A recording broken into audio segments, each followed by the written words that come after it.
าเฮ็ดบุญเนี่ยเฮ็ดบุญให้เจ้าของได้แต่ทั่วไปว่าเฮ็ดบุญเพื่ออุทิศไปถึงพ่อแม่พี่น้องปู่ย่าตายายนั่นก็คือความหวังดีความปรารถนาดีที่เฮามีต่อกัน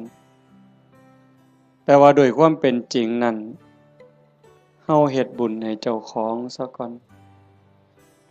คันมันเป็นไปตามคำสอนพระพุทธเจ้าบุญเกิดขึ้นมีขึ้นตามเหตุผลถ้าเฮ็ดถูกต้องทำถูกต้องตามคำสอนพระพุทธองค์บุญมันเกิดขึ้นมีขึ้นเฮาก็จังสิสามารถอุทิศไปถึงญาติที่ล่วงลับแม้แต่บางเทื่อเฮาอุทิศไปแล้ว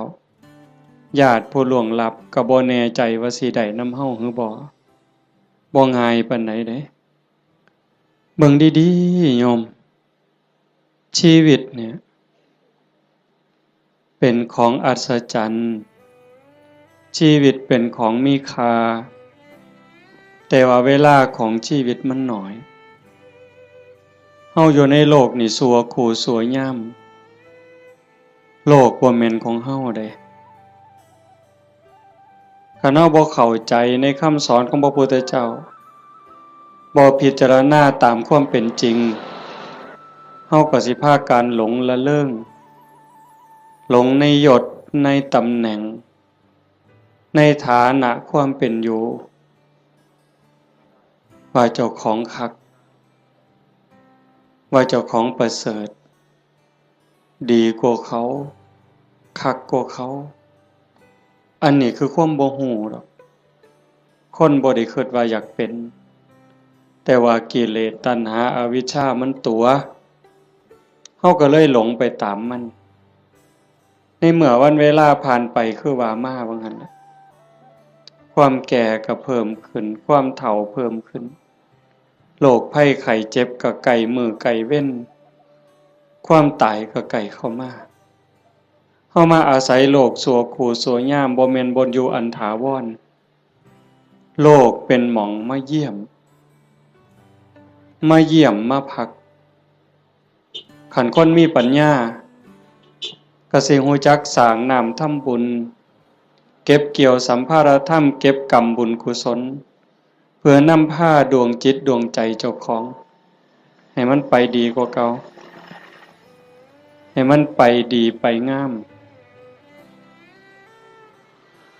เพราะว่าถ้าตราบใดเฮายังบ่ทันถึงมรรคผลนิพพานการเวียนว่ายตายเกิดมีแน่นอนโยมจงมั่นใจเด้บาปมีจริงบุญมีจริงชาติหน้าชาติก่อนมีจริงนรกก็มีจริงสวรรค์มีจริงเฮ็ดดีก็ย่อมได้รับผลดีจริงเฮ็ดชั่วก็ย่อมได้รับผลชั่วจริงผู้ที่มีสัมมาทิฏฐิเบื้องต้นจังสี่ก็จังสิพยายามบ่ให้วันเวลาชีวิตผ่านไปโดยเปล่าประโยชน์พยายามสิเอากำไรให้มันเป็นชีวิตที่มีกำไรเฮามาเยี่ยมมายามมีวันเวลาที่อาศัยอยู่ในโลกนี้บ่โดนก็ถือเอาประโยชน์ให้ได้หลายที่สุดเพราะว่าเมื่อสิ้นลมหายใจปั๊บทุกอย่างคืนสู่ธรรมชาติบ่ได้หยังจากแนวนอกจากว่าโลกเป็นสถานที่ที่เฮามาเยี่ยมมาเยือนมาพักชั่วคราวในขณะเดียวกันชีวิตส่วนที่เป็นร่างกายเนี่ยก็บ่แม่นของเฮาอีกเป็นของยืมชีวิตเป็นของยืมเฮายืมมาจากธรรมชาติยืมจากดินจากน้ำจากลมจากไฟก่อกำเนิดเกิดมาเป็นร่างกายหมดเวลาก็ต้องคืนให้เขาดินเอาคืนให้ดินน้ำคืนให้น้ำลมคืนให้ลมไฟคืนให้ไฟแต่ว่าชีวิตส่วนที่เป็นจิตใจจิตวิญญาณก็ต้องเดินทางต่อไปในวัฏสงสารไปไสล่ะ บ่ฮู้ไปสู่อบายก็ได้นรกเปรตอสุรกายสัตว์เดรัจฉานผู้ที่สร้างบุญไว้บ่พอคือว่ารักษาจิตไว้บ่ดีก็ย่อมล่วงลงสู่อบายแต่หากผู้ใดตั้งโตอยู่ในความบ่ประมาทคือญาติโยมทั้งหลายนี้เป็นผู้บ่ประมาทในความบ่เฒ่าบ่แก่บ่เจ็บบ่ไข้คิดว่ากูบ่ตายง่ายดอกเฮาบ่คิดบ่ประมาทในความบ่เฒ่าบ่แก่บ่เจ็บบ่ป่วยแล้วก็บ่ประมาทในวันเวลาของชีวิตมันสร้างบุญสร้างกุศลเชื่อว่าบุญกุศลนั้นเป็นที่เพิงผู้ที่เดินทางสายศีลสายธรรมละบาปบำเพ็ญบุญมันคัดเกลาจิตใจขันมันต้องจากโลกนี้ไปต้องตายลงโอกาสสิไปสู่สุคติไปสู่สวรรค์ไปสู่พรหมมันก็มีสูงแม้นว่าสิกลับมาเกิดเป็นคนอีกถ้ามันบ่ทันถึงพระอริยเจ้าขั้นสูงสุดมันก็ต้องกลับมาในเมื่อดวงจิตดวงวิญญาณมันได้เก็บเกี่ยวเอาบุญกุศลเป็นสมบัติของดวงจิตไว้หลายพอสมควรหลังจากหมดเวลาบนสวรรค์บนพรหมกลับมาเกิดเป็นคนอีกเถื่อเป็นคนงามรูปร่างหน้าตาผิวพรรณฐานะความเป็นอยู่ก็ดีสติปัญญาเฉลียวฉลาดโรคภัยไข้เจ็บหน่อยอายุยืนอันนี้เป็นเรื่องของบุญบุญเป็นผู้จัดสรรเป็นผู้ดลบันดาลเป็นผู้กำกับบุญนั่นจึงเป็นที่เพิงเป็นมิตรสหายในทุกๆสถานทุกการทุกเวลาแต่ว่าบาปนั้นมันตรงกันข้ามเป็นสิ่งตามหล่างตามพรานเป็นสิ่งที่ตามเผาล้นก่อให้เกิดความทุกข์ความเดือดร้อนคือผู้บ่ตั้งใจบ่เชื่อ สร้างบาปสร้างกรรมโดยกายวาจาใจความคิดก็บ่ถูกต้องคำเว้าก็บ่ถูกต้องการกระทำก็บ่ถูกต้องเฮ็ดอันใดก็หวังเอารัดเอาเปรียบผู้อื่นในชีวิตเป็นอยู่นี่ก็หาความสุขบ่พอมีความทุกข์อยู่เรื่อยมีความเดือดร้อนอยู่เรื่อยจากโลกนี้ไปก็ล่วงลงสู่อบายนรกเปรตอสุรกายสัตว์เดรัจฉานกลับมาเกิดเป็นคนอีกเถื่อทุกข์ลางเทื่อพิการตั้งแต่ในท้องตาบอดแน่หูหนวกแต่เกิดจังสิแข้งบ่ล่าขาบ่เกิงมือบ่ครบเป็นแนวใดโยมวะพิกลพิการทั้งร่างกายแล้วเกิดในตระกูลที่ยากจนขี้ร้ายพร้อมพิการพร้อมจนพร้อมโรคภัยไข้เจ็บหลายพ้อแต่แนวบ่ดีเดือดร้อนบ่จบบ่สิ้นอันนี้ก็คือบาปเป็นผู้กำกับบาปเป็นผู้แสดงเป็นผู้กำกับการแสดงแล้วก็ส่งผลก่อให้เกิดความทุกข์ความเดือดร้อนผู้บ่ประมาททั้งหลายก็จังพยายามขนขวายในการสร้างบุญแต่มาจังว่าอนุโมทนาสาธุกับญาติโยมโดยเฉพาะเจ้าภาพ จริงๆกับเจ้าภาพทุกคนเจ้าภาพทุกคนที่มาร่วมกันในมื้อนี้เฮาตั้งใจสิเฮ็ดบุญกุศลอุทิศไปถึงโยมพ่อใหญ่ตาโยมแม่ใหญ่พุทธอุทิศแปลว่าให้เฮ็ดบุญหวังสิส่งไปฮอดโยมแม่ใหญ่ตาโยมพ่อใหญ่พุทธบุญรัตน์อันนี้ก็คือเจตนาอันนี้คือความหวังตั้งใจของญาติโยมทุกคนแต่ว่ามันสิเป็นไปดังใจบ่อาตมาเว้าค้างไว้ตั้งแต่ตอนต้นๆลังเทื่อเฮาคิดจังหนึ่งคิดอยากได้จังซี่แต่มันก็บ่แม่นคือใจเฮาคิดหมด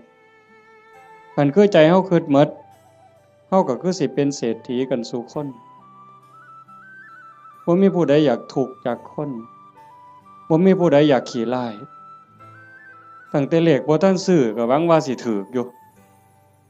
บ่ต้องเว้าถึงซื้อแล้วเด้นี่อันนั้นคือความหวังถูกเลข3ตัวก็บ่เอาสำเร็จผู้ลางคนนี่อยากถูกฮอดรางวัลที่1พุ่นซื้อลอตเตอรี่หั่นแต่มันเป็นคือคิดบ่ล่ะตั้งแต่ของอยู่ในโลกนี่เห็นกันอยู่เว้ากันอยู่มันก็ยังบ่แม่นอันนี้สิเฮ็ดบุญให้ผู้ตายนี่ห้วยไกลแห้งไกลความคิดชาโนตโสนีพราหมณ์นั่นเพิ่นเป็นคนเฮ็ดบุญอยู่บ่อยๆแล้วก็อุทิศบุญหาญาติไปกราบทูลถามพระพุทธเจ้า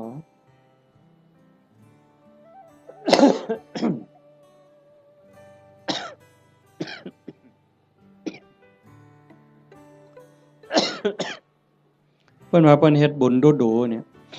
อุทิศไปให้ญาติที่ล่วงลับไปญาติได้รับบ่พระพุทธองค์เพิ่นก็ว่ามันบ่แน่นอนดูก่อนพราหมณ์มันแล้วแต่ฐานะคำว่าแล้วแต่ฐานะคือผู้ที่จากไปนั่นเขาไปไสคันเขาไปตกนรกเขาก็บ่ได้รับผลบุญนี่ทันทีนรกเพิ่นบอกว่ามีอยู่457ขุม457ขุมบ่ได้บุญทันทีคันสิได้ก็ในเมื่อรับรู้รับทราบแล้วก็ยินดีอนุโมทนาสาธุนำสิ่งที่เฮาเฮ็ดเฮาทำเขาก็จังสิได้คันไปเกิดเป็นเปรตมี12ชนิดที่สิได้บุญฉับพลันทันทีก็มีอยู่ชนิดเดียวคือปรัตถตูปชีวีอีก11กลุ่ม11คณะสิได้บุญย้อนก็เมื่อเฮาเฮ็ดถูกต้องและอุทิศไปถึงฮู้เรื่องฮู้ราวอนุโมทนาสาธุนำจังสิได้อสุรกายคือกันสัตว์เดรัจฉานคือกันถ้าไปเกิดเป็นเทวดาเขาก็กินอาหารของเทวดากินบุญเก่าเป็นพรหมคือกันคันมาเกิดเป็นคนยิ่งบ่ฮู้เรื่องบ่ฮู้จักเขาก็สิได้นำเฮาจังได๋บัดนี้มันก็บ่ได้อันนี้คือฐานะของผู้ที่จากไปนั่นส่วนหนึ่ง2ผู้เฮ็ดบุญนี่เฮ็ดเป็นบ่เฮ็ดถูกตามคำสอนพระพุทธเจ้าบ่สมมุติว่าญาติเฮาที่ตายจากไปรอคอยส่วนบุญคอยอนุโมทนาเอาบุญนำเฮานี่แต่ว่าผู้เฮาเฮ็ดบุญนี่เฮ็ดเป็นบ่เฮ็ดถูกบ่เฮ็ดแม่นตามคำสอนพระพุทธเจ้าบ่คันบ่ได้เฮ็ดตามคำสอนพระพุทธเจ้าเฮ็ดบุญตามความคิดเฮ็ดบุญตามเขาว่าเฮ็ดบุญตามธรรมเนียมประเพณีมันก็บ่เป็นบุญผู้ทาคาถาเป่าทุกข์ก็ทุกข์อยู่ส่ำนั้นจังซั่นการเฮ็ดบุญเนี่ยมันจะต้องศึกษาทำความเข้าใจแต่ว่าโยมทั้งหลายโดยเฉพาะผู้เป็นเจ้าภาพโยมแม่ออกสมบูรณ์หลายๆคนเนาะพ่อใหญ่อ่อนแม่ใหญ่สมศรีนางวิภารัตน์นายทวีศักดิ์พ่อใหญ่สังงานางโยมกาญจนาโยมศิริพรโยมกิตติโยมชูชาติโยมสมบูรณ์นายประจวบนางรัตมณีโยมชั่นชัยโยมดวงธิดาโยมพรณภา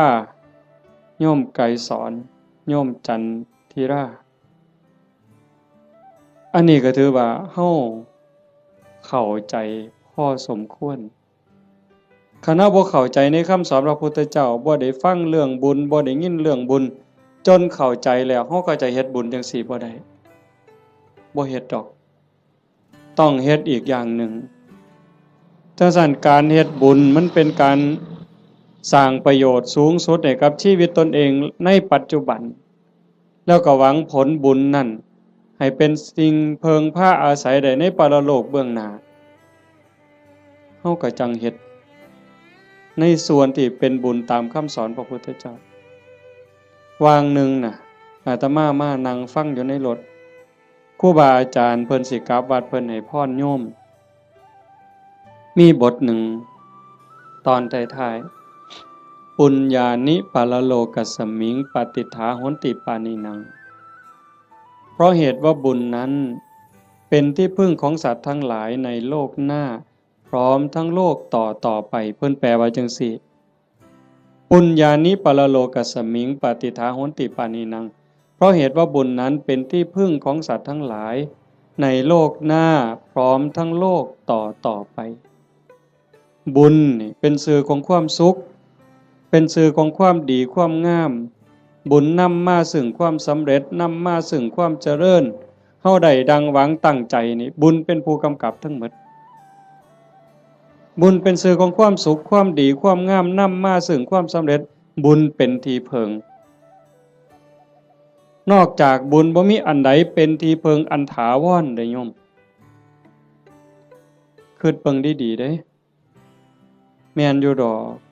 ในขณะที่เป็นอยู่เฮาก็แสวงหาหมดนั่นล่ะเข้าของเงินทองชื่อเสียงอำนาจวาสนาบริวารญาติพี่น้องก็พอได้เพิงพาอาศัยกันในข้าวที่ยังอยู่แต่โยมพิจารณาเบิ่งดีบ่คนเฮาเพิงพาอาศัยกันได้จริงๆกันในข้าวที่มีศีลมีธรรมในใจเด้ในข้าวที่ทุกคนมีศีลมีธรรมเจือจานอยู่ในใจก็จังเพิงพาอาศัยกันได้คันถ้าศีลธรรมจืดจางไปจากใจแล้วผัวก็เพิงบ่ได้เมียก็เพิงบ่ได้ลูกก็เพิงบ่ได้โยมเปิดโทรทัศน์เบิ่งสิได้ยินเกือบซุมื้อเห็นเกือบซุมื้อผัวฆ่าเมียเมียฆ่าผัวพ่อแม่ฆ่าลูกลูกฆ่าพ่อแม่พี่น้องฆ่ากันหมู่ฆ่ากันผู้บางคนมีเงินหลายๆก็คิดว่าสิอยู่เย็นเป็นสุขบ่เงินนั่นล่ะพาเจ้าของเดือดร้อนนอกจากสิถือเขามาแย่งมาปล้นมาจี้จับไปเรียกค่าไถ่บางเทื่อเห็นว่าเจ้าของมีเงินหลายก็ไปข่มคนอื่นสร้างความเดือดร้อนให้ผู้อื่นก็โดนจับปรับไม้ใส่โทษเมื่อดีบ่ดีเขากู้เขายืมขาปิดปากขาล่างหนี้ก็มีเห็นบ่ล่ะมันจังบ่แม่นที่พึ่งอันแท้จริงแต่ที่พึ่งอันแท้จริงคือบุญคือโยมนั่งฟังเทศน์ฟังธรรมอยู่นี่เฮาได้เกิดมาเป็นคนเนี่ยคันบุญบ่หลายมันสิได้เป็นคนบ่เจ้าว่านกหนูปูปีกงัวควายสร้างม้าสัตว์เดรัจฉานทั้งหมดคันจะเว้าไปไล่ไปทั้งหมดตั้งแต่สัตว์นรกเวจีจนถึงภวกพรหมบ่มีผู้ใดที่บ่เคยพ่อเป็นแม่เป็นพี่เป็นน้องอาตมาบ่ได้เว้าเอาเด้พระพุทธเจ้าเว้าเด้ในวัฏฏะสงสารนี้ไม่มีใครเลยที่ไม่เคยเกิดเป็นพ่อเป็นแม่เป็นพี่เป็นน้องเป็นญาติร่วมสายโลหิตไม่มีใครเลยที่ไม่เคยเกิดเป็นสามีภรรยากันมาก่อนโยมอยู่นี่หลายๆคนเคยเป็นผัวเป็นเมียกับหนอนกับมดกับยุงที่มันมากัดเฮานี่นั่นคือวัฏฏะสงสารเป็นหยังเขาต้องไปเป็นแบบนั้นนั่นคือบุญเขาบ่พอสร้างบาปสร้างกรรมเฮามีบุญหลายได้รักษาศีล5ไว้มีกุศลกรรมบท10พอสมควรจังทรงให้เฮาได้เกิดมาเป็นคนได้เกิดมาเป็นคนแล้วบ่คือกันเห็นบ่หน้าตาบ่คือฐานะบ่คือสติปัญญาบ่คืออุปนิสัยใจคอบ่คือกันคนเดียวกันโยมเคยสังเกตเบิ่งเจ้าของบ่ตั้งเทื่อหูสองข้างบ่คือกันเด้แต่ละคนตาสองข้างบ่คือกันเด้สังเกตเบิ่งเด้อหมู่พวกคนเฮาที่รู้จักกันตาสองข้างบ่คือกันตั้งเทื่อดังเนี่ยปีกจมูกเนี่ยบ่คือกันเด้นิ้วมือนิ้วตีนคนเดียวกันก็บ่คือกันมือข้างซ้ายเป็นจังหนึ่งข้างขวาเป็นจังหนึ่งเป็นหยังก็เป็นจังซั่นคันให้พระเจ้ามาออกแบบเอาคันว่าพระเจ้าเป็นผู้สร้างคันพระเจ้าเป็นผู้สร้างอาตมาว่าคนสิคือกันหลายเติบอยู่เด้เราสิขี้คร้านเฮ็ดแบบพิมพ์เนาะ ก็สิเฮ็ดพิมพ์มาคือรอพระพุทธรูปนี่เทเขามันก็สิคือกันหมดนะแต่มันบ่แม่นจังซั่นคนสิดีสิงามสิเฉลียวฉลาดสิโง่สิเป็นอันใดก็แล้วแต่ก็ขึ้นอยู่กับกรรมแปลว่าการกระทำของตนเองที่ถึงพร้อมโดยเจตนาบ่ว่าสิกระทำทั้งกายทั้งวาจาทั้งใจถ้าคิดดีทำดีเฮ็ดดีเนี่ยเป็นกรรมดีก็ต้องได้รับผลดีเฮ็ดบ่ดีทำบ่ดีเป็นกรรมบ่ดีก็ต้องได้รับผลบ่ดีในเมื่อมันเป็นจังซั่นพระพุทธเจ้าเพิ่นจึงบอกว่าบุญนั่นเป็นที่เพิงโยมทั้งหลายก็อยากได้บุญโยมไม่ออกผู้เป็นเจ้าภาพญาติโยมทุกคนมาร่วมฟังเทศน์ฟังธรรมมาร่วมบุญร่วมงานมาเพาะมาโม่นั่นก็คือเฮาอยากได้บุญแต่ว่าการเฮ็ดบุญนั่นเฮ็ดจังได๋มันจังสิได้หลายขึ้นกว่าเก่าปู่ย่าตายายเพิ่นบอกว่าเฮ็ดบุญกฐินมันได้บุญหลายโยมก็ตั้งอกตั้งใจอยากเฮ็ดบุญกฐินในชีวิตหนึ่งให้มันได้เป็นเจ้าภาพทอดกฐินมันสิได้บุญหลายอาตมาก็ว่าเป็นไปได้ถ้าเฮ็ดเป็นเด้ถ้าเฮ็ดบ่เป็นมันก็บ่เกิดบุญคำโบราณเพิ่นว่ามีกฐินบูดกฐินเน่ากฐินเศร้าหมองอีหยังเพิ่นว่าจังซี่แต่คันเฮ็ดเป็นบัดมันก็งดงามเป็นที่เพิงพาอาศัยได้ในชีวิตนี้ในชีวิตหน้าบ่จบบ่สิ้นเพิ่นจังให้เฮาศึกษาทำความเข้าใจเรื่องบุญปุญญะเมวะโสสิกขยะอายตัตถังสุขินทริยังทานันจะสมจาริยันจะเมตตาจิตตัญจะภาวเยเอเตธัมเมภาวยิตตวาทโยสุขังสมุทเยอภยาปัจฉังสุขขังโลกังบันติโตอุปปัชชติถ้าบุคคลใดปรารถนาบุญอันเลิศพึงศึกษาทำความเข้าใจเรื่องบุญนั้นให้ดีๆจงเลือกทำบุญชนิดที่มีความสุขเป็นกำไรโยมฟังเข้าใจบ่เนี่ยถ้าบุคคลใดปรารถนาบุญอันเลิศจงศึกษาทำความเข้าใจเรื่องบุญนั้นให้ดีๆจงเลือกทำบุญชนิดที่มีความสุขเป็นกำไรคำว่าบุญอันเลิศคือบุญประเสริฐดีงามประเสริฐเลิศเลิศก็แสดงว่าต้องมีสิ่งที่ตรงกันข้ามนั่นคือบุญกระจอกบุญบ่พอสิได้ประโยชน์ไปเหย้าก็เอิ้นว่าบุญคือกันอยู่บุญกระจอกเป็นบุญชนิดที่มีความทุกข์เป็นกำไรเป็นบุญนอกคำสอนพระพุทธเจ้าเป็นบุญคิดเอาเป็นบุญตามเขาว่าเอิ้นชื่อว่าบุญคือกันบุญแข่งเหือเห็นบ่เป็นบุญบ่อนใดล่ะหมู่เจ้าว่าบุญบั้งไฟจังสิเอาเป็นบุญบ่อนใดเอาเฮาก็เอิ้นว่าบุญอยู่เด้นี่บุญบั้งไฟตั้งแต่ไปเตรียมทานนี่ก็เท่าใดเครือกเวลาเท่าใดหมดเงินหมดทองเท่าใดผัวเมียผิดกันเท่าใดหมดให้หมดหน้าไปเท่าใดได้ปาลูกปาผัวปาเมียเท่าใดนั่นบ่บุญตายเท่าใดพิการเท่าใดนั่นคือบุญบ่นะนี่บุญตามเขาว่า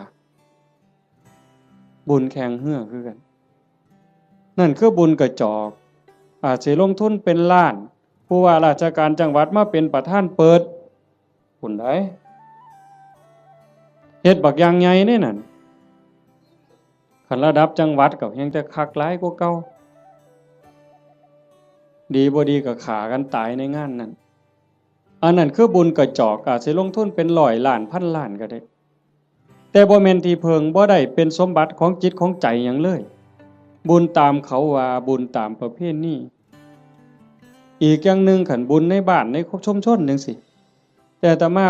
เป็นเด็กน้อยคือบวชมาใหม่ๆก็ยังได้มีซุมื้อก็ยังเหลืออยู่แต่ก็น้อยลงในบางจุดพอเฮาเว้าดูชี้แจงดูอย่างว่าบ่มีเหล้าบ่มียาบ่เป็นบุญดอกบ่ฆ่าหมูบ่ฆ่างัวบ่ฆ่าควายสู้กันกินนี่บ่เป็นบุญดอกบ่มีหมอร้องหมอลำบ่แม่นบุญดอก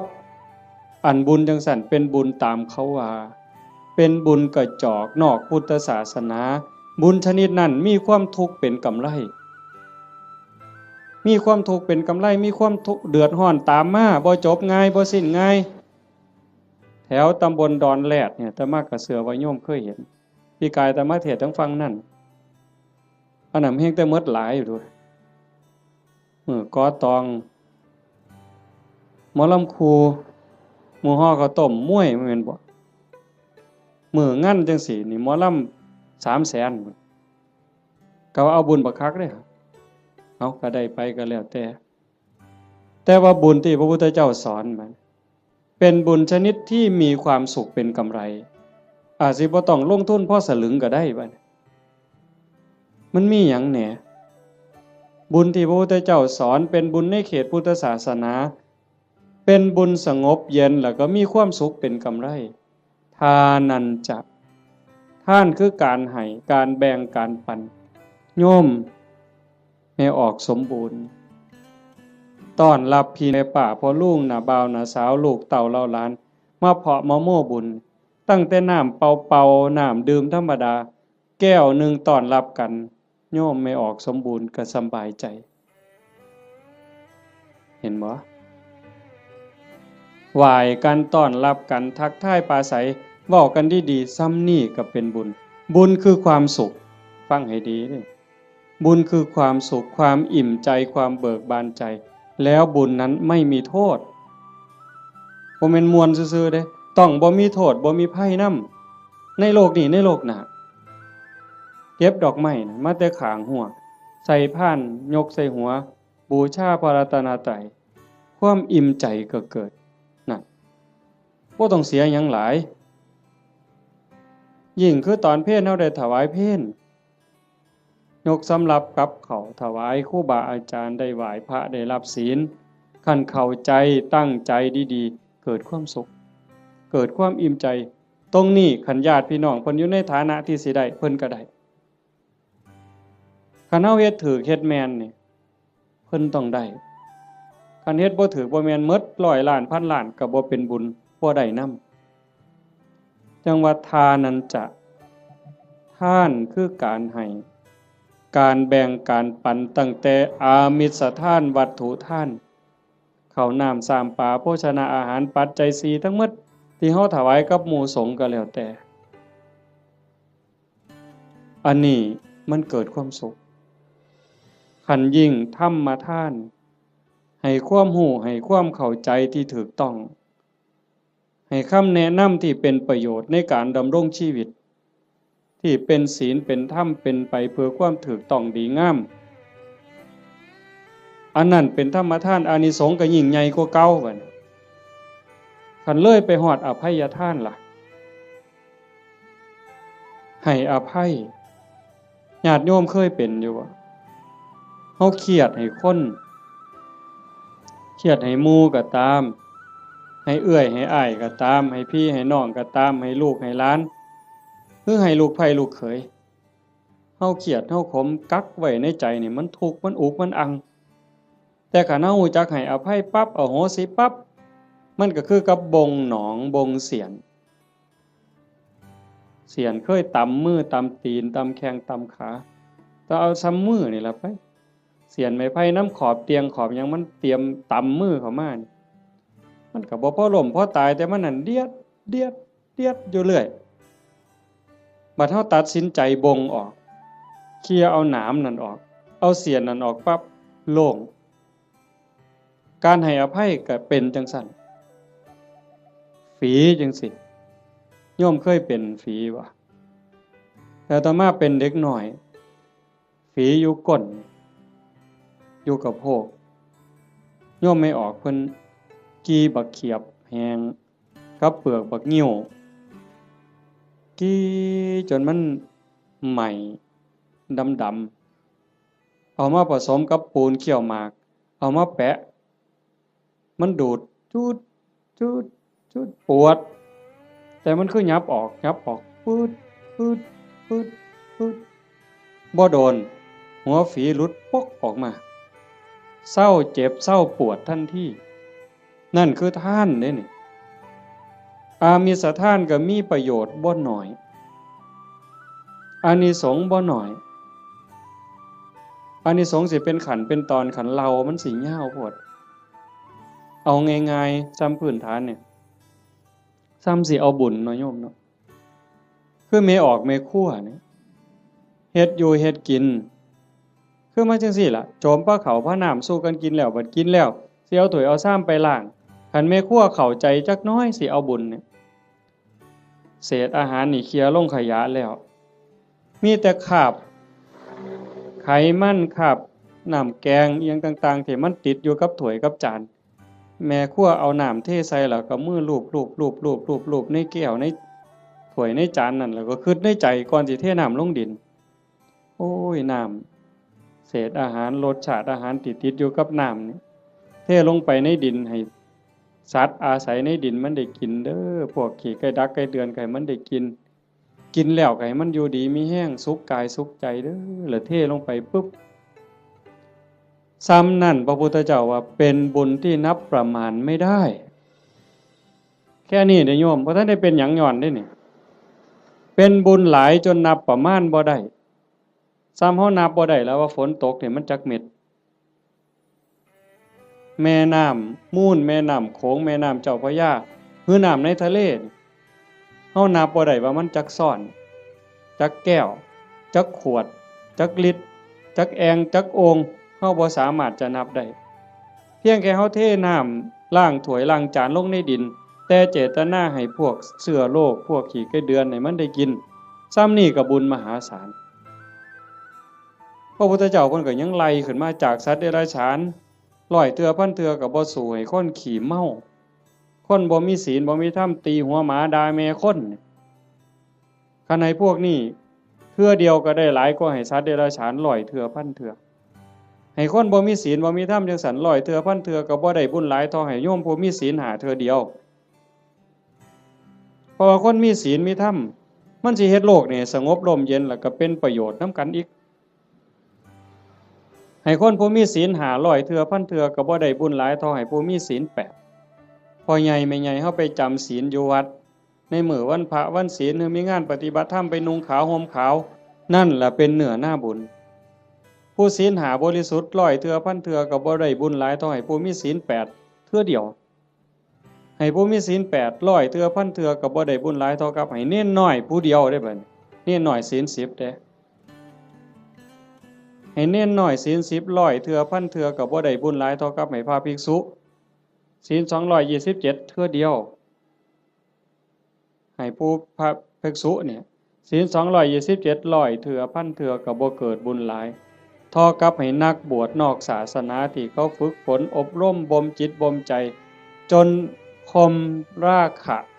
ความรู้สึกระหว่างเพศขาดสะบั้นลงแล้วไล่ขึ้นมาอีกเป็นเก่าชั้น10ชั้นบนบ่ไล่ดอกจนฮอดพระพุทธเจ้าจนฮอดสงฆ์ที่มีพระพุทธเจ้าเป็นประธานอานิสงส์ก็หลายขึ้นให้กับคณะสงฆ์ที่มีพระพุทธเจ้าเป็นประธานร้อยเทื่อพันเทื่อก็บ่ได้บุญหลายเท่ากับสร้างวิหารกันแดดกันฝนกันลมสร้างวิหารร้อยหลังพันหลังก็บ่ได้บุญหลายเท่ากับให้ธรรมะเห็นบ่บัดนี้ตัวนี้บ่เสียหยังแล้วเด้บัดบ่สู้ให้ธรรมะเป็นท่านในความรู้ให้ความเข้าใจอย่างว่าให้ธรรมะเป็นท่านก็ได้บุญได้กุศลมาอยู่ได้บุญได้เกิดความร่ำรวยได้เกิดความงามความดีแต่ว่าบางเทื่อมันก็ยังแบกศาลานั่นกูก็สร้างกุฏินี่ก็สร้างโบสถ์ก็สร้างกฐินก็เฮ็ดซุปีคันบ่มีกูนี่บ่ว่าทีเดียวเลยบัดนี้เป็นจังได๋บัดดีบ่หลวงพ่ออย่าเว้ายากเด้บ่เฮ็ดกฐินให้เด้เป็นจังได๋บัดบ่มาก็ได้เด้วัดนี่นั่นครูพระแล้วนั่นเพิ่นว่าเพิ่นคักซั่นเด้จังต้องมาที่อภัยทานฮู้จักให้ธรรมะฮู้จักให้อภัยคือจิตทำจิตให้ว่างทำจิตให้เป็นอิสระผลมันก็มีอานิสงส์ต่างกันหลายขึ้นสูงขึ้นอันนี้คือทานได้อันที่1ทานันจะสมจริยันจะบุญชนิดที่มีความสุขเป็นกำไรสม่ำเสมอควบคุมอากัปกิริยาคำปากคำเว้าให้เป็นไปโดยสงบเสงี่ยมอันนั้นคือศีล สำรวมวาจาใจให้เรียบร้อยศีลนี่จังมีอานิสงส์หลายเพราะว่าของมาท่านลักมากก็ได้โกงมากก็ได้ปล้นมากก็ได้ขามากก็ได้ได้บุญหลายแต่มันอาจสิบ่บริสุทธิ์เห็นบ่ศีลมันเป็นอุบายออกจากการเบียดเบียนตนเองก็บ่เดือดร้อนคันมีศีลเด้คนอื่นก็บ่เดือดร้อนเป็นหยังโยมก็เข้าใจอยู่ศีลข้อที่หนึ่งเจตนาเป็นเครื่องงดเว้นจากการทำสัตว์ที่มีชีวิตให้ตกร่วงบ่ว่าถึงขาเลยแม้แต่เบียดเบียนเขาหักแข้งหักขาหักปีกเขาก็บ่เฮ็ดให้เขาผากพ่อผากแม่ผากลูกก็บ่เฮ็ดมันเป็นทุกข์มันเดือดร้อนคันเฮามีศีลข้อที่หนึ่งโลกทั้งใบก็สงบบ่มีผู้ใดย้านไผสิทำอันตราย2ทรัพย์ที่ดินที่ดอนเงินทองแก้วแหวน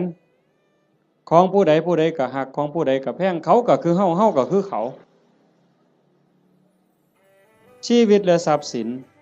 กันว่าข้อที่หนึ่งอีกหน่อยร่างกายอย่าว่าแต่มาเข็นมาขาเถาะทุบตีก็บ่เอาไปเอามานี่ไม่ออกพอออกเคยเป็นบ่หมอสิฉีดยาป้องกันโรคป้องกันภัยเขาสิฉีดวัคซีนบ่ให้เฮาเจ็บเฮาป่วยบางเทื่อก็เจ็บบ่ให้เขาฉีดตั้งแต่ไปโรงเรียนนี่ครับว่าหมอสิฉีดยามื้ออื่นนี่ห้วยข่อยไข้ลดแล้วข่อยบ่ไปแล้วเห็นบ่นั่นคือชีวิตเขาก็คือเฮาคือเขาทรัพย์สินสมบัติคือกันข้อ3ลูกหลานผัวเมียพี่สาวพี่ชายน้องสาวน้องชายผู้ใดก็คือกันผู้ใดก็ฮักผู้ใดก็หวงญาติพี่น้องของเจ้าของสามีภรรยาลูกหลานเจ้าของ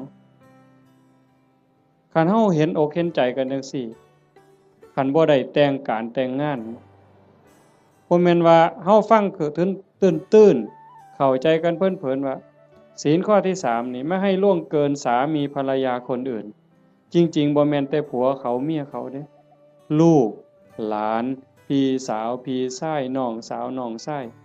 คันบ่ทันได้เข้าพิธีแต่งงานสมรสพ่อแม่เขาบ่ทันอนุญาต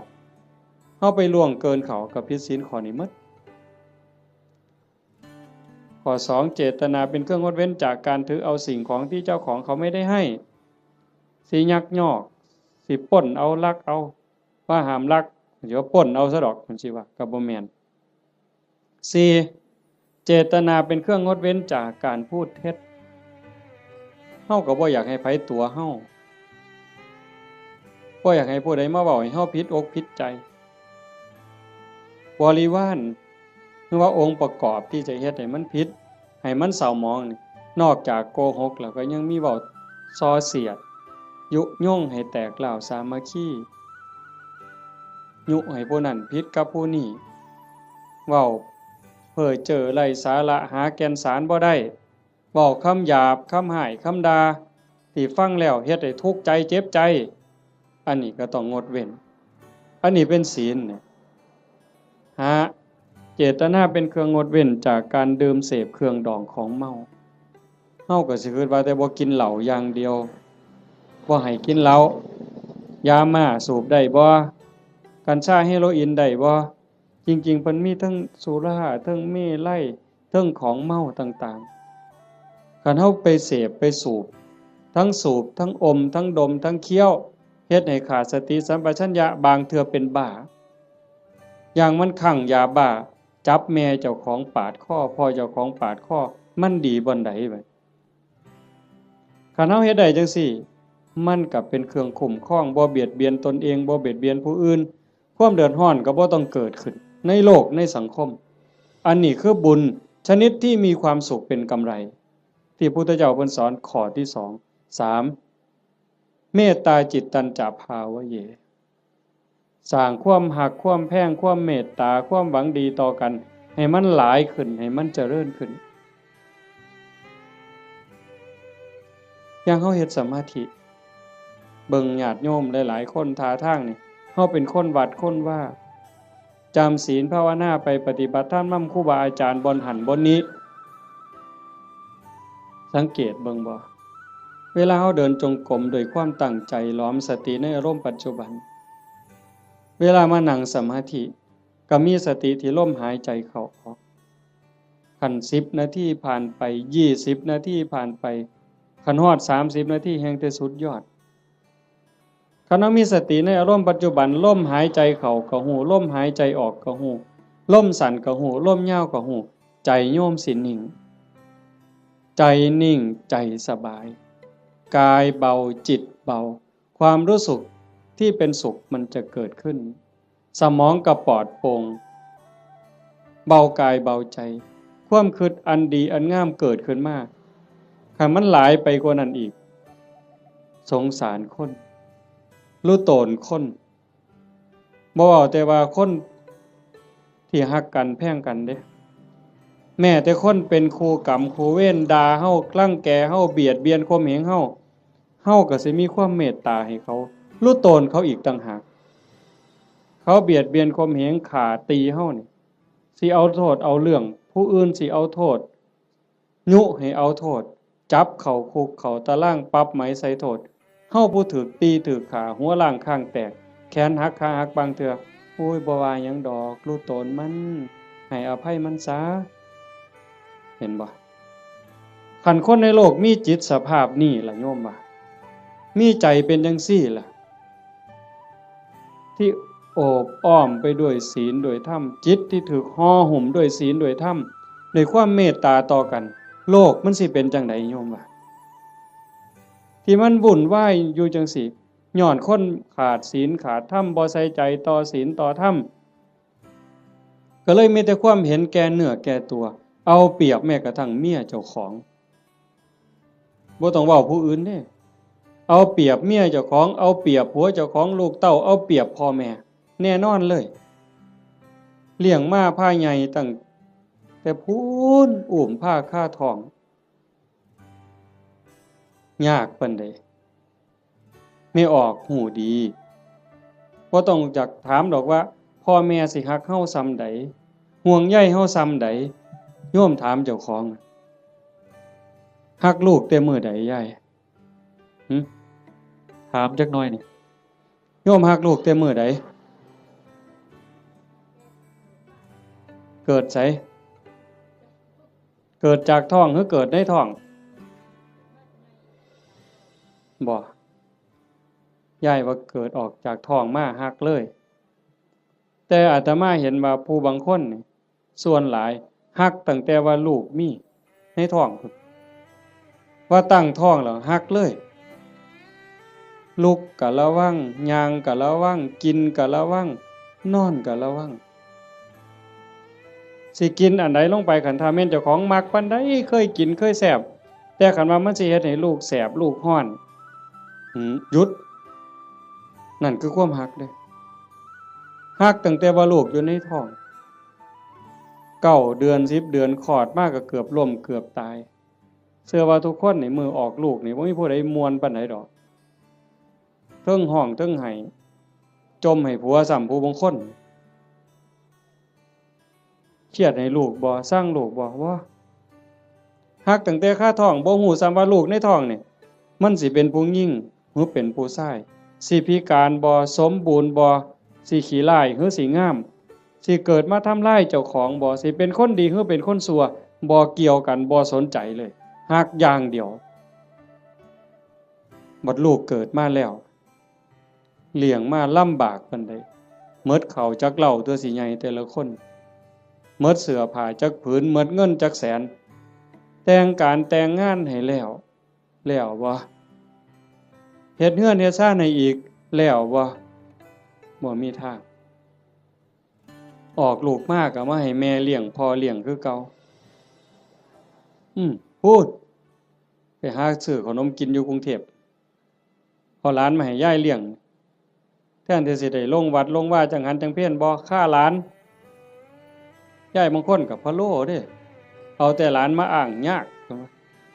แทนที่สิได้เข้าวัดเข้าว่าเตรียมตัวตายเอาบุญให้หลายๆบ่เอาหลานมาอ้างขี้คร้านไปวัดเงินเดือน500ก็ซื้อขนมจนเกลี้ยงบ่ได้ ว่าเลี้ยงหลานใหญ่แล้วก็สิไข่ดอกเพิ่นหลานใหญ่มันละออกเรียนมาอีกตายเจ้าเสร็จอีกคือเก่าไปบ่รอดเพิ่นว่าเฮ็ดจังไดบัดนี้สิมาวัดตอนมาอยู่ข้างกำแพงบ่เมื่อเลยมาเทื่อเดียวอยู่เลยเด้อบัดนี้บ่แม่นแนวซั่นบ่เห็นบ่คันเฮาได้พิจารณาอีหลีอีหลอนี่จากทานมาสู่ศีลมาสู่ภาวนาความเมตตาหวังดีต่อกันมันสิเกิดจริงๆการสร้างบุญการเฮ็ดบุญมันมีรายละเอียดหลายโยมตั้งแต่การให้ทานซื่อๆนี่ทานอย่างเดียวนี่น้ำขวดเดียวข้าวปั้นเดียวพักเส้นเดียวก็ตามบุญต่างกันอยู่ที่เจตนาการให้ด้วยความศรัทธาเชื่อในคำสอนของพระพุทธเจ้าบาปมีบุญมีชาติหน้าชาติก่อนมีเชื่อมั่นใจจังซั่นเนี่ยเวลาผลบุญมันออกมาออกผลเฮาสิเป็นคนรวยพร้อมงามพร้อมปัจจุบันก็จิตใจร่ำรวยบุญกิริยามารยาทก็งดงามงามภายนอกงามภายในงามภายในทรงไปสู่ภายนอกเกิดชาติใหม่พบใหม่งามพร้อมรวยพร้อมนี่กันในท่านโดยศรัทธาแปลว่าเชื่อใจหมั่นใจไว้ใจว่างใจ2ให้ท่านด้วยความเคารพในวัตถุท่านเคารพในผู้รับท่านอาตมาบอกข้างไปตอนต้นมันแล้วแต่ฐานะที่ชาโนโสนิพามถามพระพุทธเจ้ามันแล้วแต่ฐานะมันมีหลายระบบอีกหลายเหลี่ยมอีกผู้รับท่านน่ะมีศีลมีธรรมบ่อย่างคือทอดกฐินนี่ครูบาอาจารย์เพิ่นมีศีลมีธรรมได้ฝึกฝนได้อบรมมื้ออื่นเวลาพ่อใหญ่พาไปกาวกฐินฮือย่ายผู้เป็นเจ้าภาพอุ้มผ้ากฐินถวายเนี่ยมื้อนั้นอาตมาไปเห็นอยู่วัดหนึ่งเพิ่นนิมนต์ไปรับนำเพิ่นเขียนคำถวายให้เจ้าภาพนี่อุ้มผ้าไตรจีวรตั้งนะโมแล้วก็พาหมู่ว่าอิมังพันเตกฐินะจีวรทุตสังอาตมาก็เหลียวเบิ่งหน้าเจ้าภาพก็คิดเบิ่งใจเจ้าภาพคิดเบิ่งใจญาติโยมอีกหลายๆคนโยมว่าเป็นตาอ่อนซ่อนบ่ในชีวิตหนึ่งเฮาได้อุ้มผ้าไตรจีวรกล่าวถวายสังฆทานถวายผ้ากฐินว่าเป็นบุญใหญ่เป็นบุญสุดยอดมันสิเป็นความภูมิใจสิเป็นบุญปานใดโยมว่าคิดเบิ่งเด้อยายชีวิตหนึ่งนี่เฮาให้ได้เฮ็ดคันบ่ได้เฮ็ดกองใหญ่เป็นเรื่องเป็นราวคือเพิ่นกลับไปห่วมเพิ่นเฮ็ดได้อันนี้คือสิ่งที่ได้เด้บุญเนี่ยติดตามไปในโลกนี้โลกหน้าหน้าที่ไผได้เฮามาอาศัยโลกชั่วคราวบ่แม่นของเจ้าของดินนี่สิว่าของเฮาซั่นบ่หน้านี่สิว่าซื้อเจ้าของในโฉนดสิภูมิใจซั่นบ่มันสิภูมิใจจักมื้อจักหน่อยเขาก็เปลี่ยนเป็นชื่อผู้อื่นเฮ้ยอยู่ในทะเบียนบ้านมันจะสิสถานะเจ้าบ้านนี่ชื่อขึ้นก้อนหมู่นั่นสถานะเจ้าบ้านน่ะจะร้องตายมึงติพอ24ชั่วโมงยังเขามาทับตาแดงใส่ปรับหล่นตายว่าซั่นว่าเจ้าบ้านเจ้าบ่ต้องไปไสเด้อเจ้าอยู่หั่นเด้คันแม่นเจ้าบ้านอีหลีนั่นต้องเป็นเจ้าของอยู่ตลอดมันบ่แม่นหน้าก็บ่ได้สวนก็บ่ได้รถก็บ่ได้บ่ได้หยังจักอย่างแนวใดคือบุญนี่แนวใดเพิ่นจังว่าต้องทำความเข้าใจอีหยังให้มันหลายๆทานก็เฮาให้ด้วยความศรัทธาให้ด้วยความเคารพในผู้รับทานครูบาอาจารย์เป็นผู้มีศีลมีธรรมผู้รับทานเป็นหมู่สงฆ์เฮาถวายข้าวสงฆ์เจ้าของเองก็เป็นผู้บริสุทธิ์ย้อนหยังสะอาดย้อนหยังย้อนศีลก่อนสิทำบุญให้ทานถวายต่างๆเพิ่นจังให้เฮาสามารถทานศีลนั่นคือชำระความเศร้าหมองในใจคันเฮาไปฆ่าสัตว์มามันก็เศร้าไปลักเขามาก็เศร้าไปนอกอกนอกใจสามีไปล่วงเกินผู้อื่นมามันก็เศร้าหมองเอาน้ำมาอาบหมดน้ำทะเลมันก็บ่สะอาดใจบ่สะอาดดอกไปตัวเข้ามาไปดื่มเสพเครื่องดองของเมามาสิใส่ผงซักฟอกอันใดสบู่อันใดล้างออกมันก็บ่สะอาดแต่ขันสมาทานศีลปั๊บปานาติปาตาทินากาเมมุสาสุราปั๊บพระสงฆ์เพิ่นสรุปศีลให้ปั๊บสำบายใจล้างความหม่นหมองความเศร้าหมองในใจนั่นออกมา นั่นเป็นผู้บริสุทธิ์นี่เด้มันสิเกิดพละอานิสงส์หลายมันแล้วแต่ฐานะสิเกิดบุญจังไดนี่1ผู้ให้บริสุทธิ์2วัตถุที่มาทำบุญก็บริสุทธิ์3ผู้รับก็บริสุทธิ์ผ่ากฐินมาทอดกฐินนี่มันสิบริสุทธิ์บ่เป็นกฐินเน่ากฐินบูดกฐินเศร้าหมองบ่ผ่านั่นบ่ได้ลักไผมาบ่ได้ยืมไผมาเป็นของที่เกิดโดยหยาดเหงื่อแรงงานด้วยความบริสุทธิ์ผ่าเก่าก็ได้ย่าย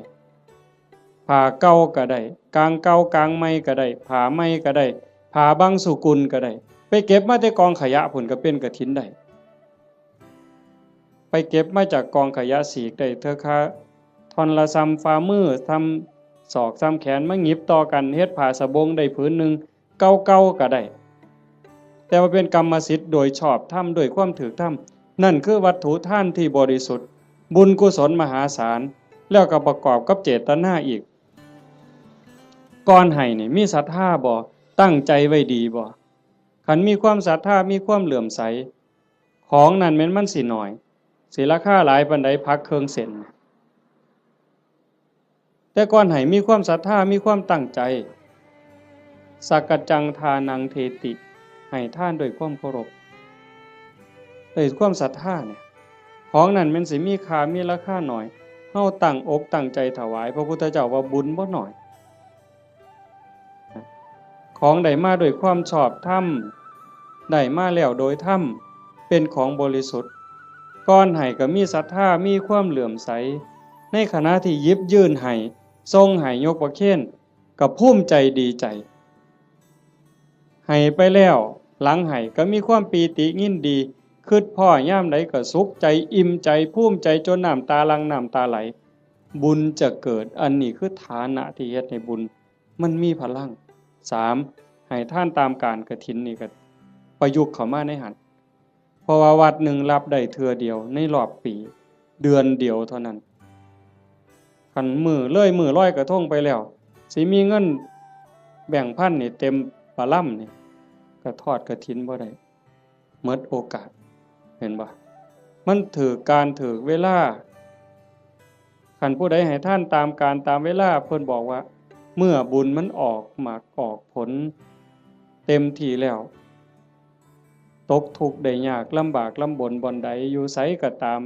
สิมีคนซอยเหลือแม่นเว้ากันบ่ฮู้เรื่องก็สิมีคนซอยคันบ่มีผู้ซอยอยู่บ่อยู่ก็ถูกเลขบ่อยากถูกก็ถูกเฮาสิได้ยินอยู่เรื่อยพวกถูกลอตเตอรี่ถูกแจ็คพอตบางเทื่อก็แม่ค้าขายผักบางเทื่อก็3ล้อ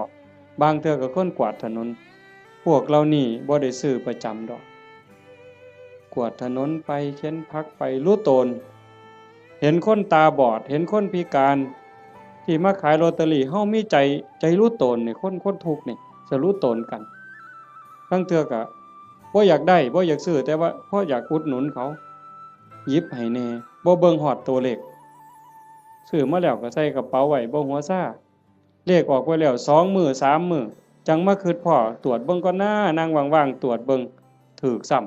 ำนี่เป็นผลบุญจากการให้ท่านตามการตามสมัยคือกฐินจังซี่อันนึง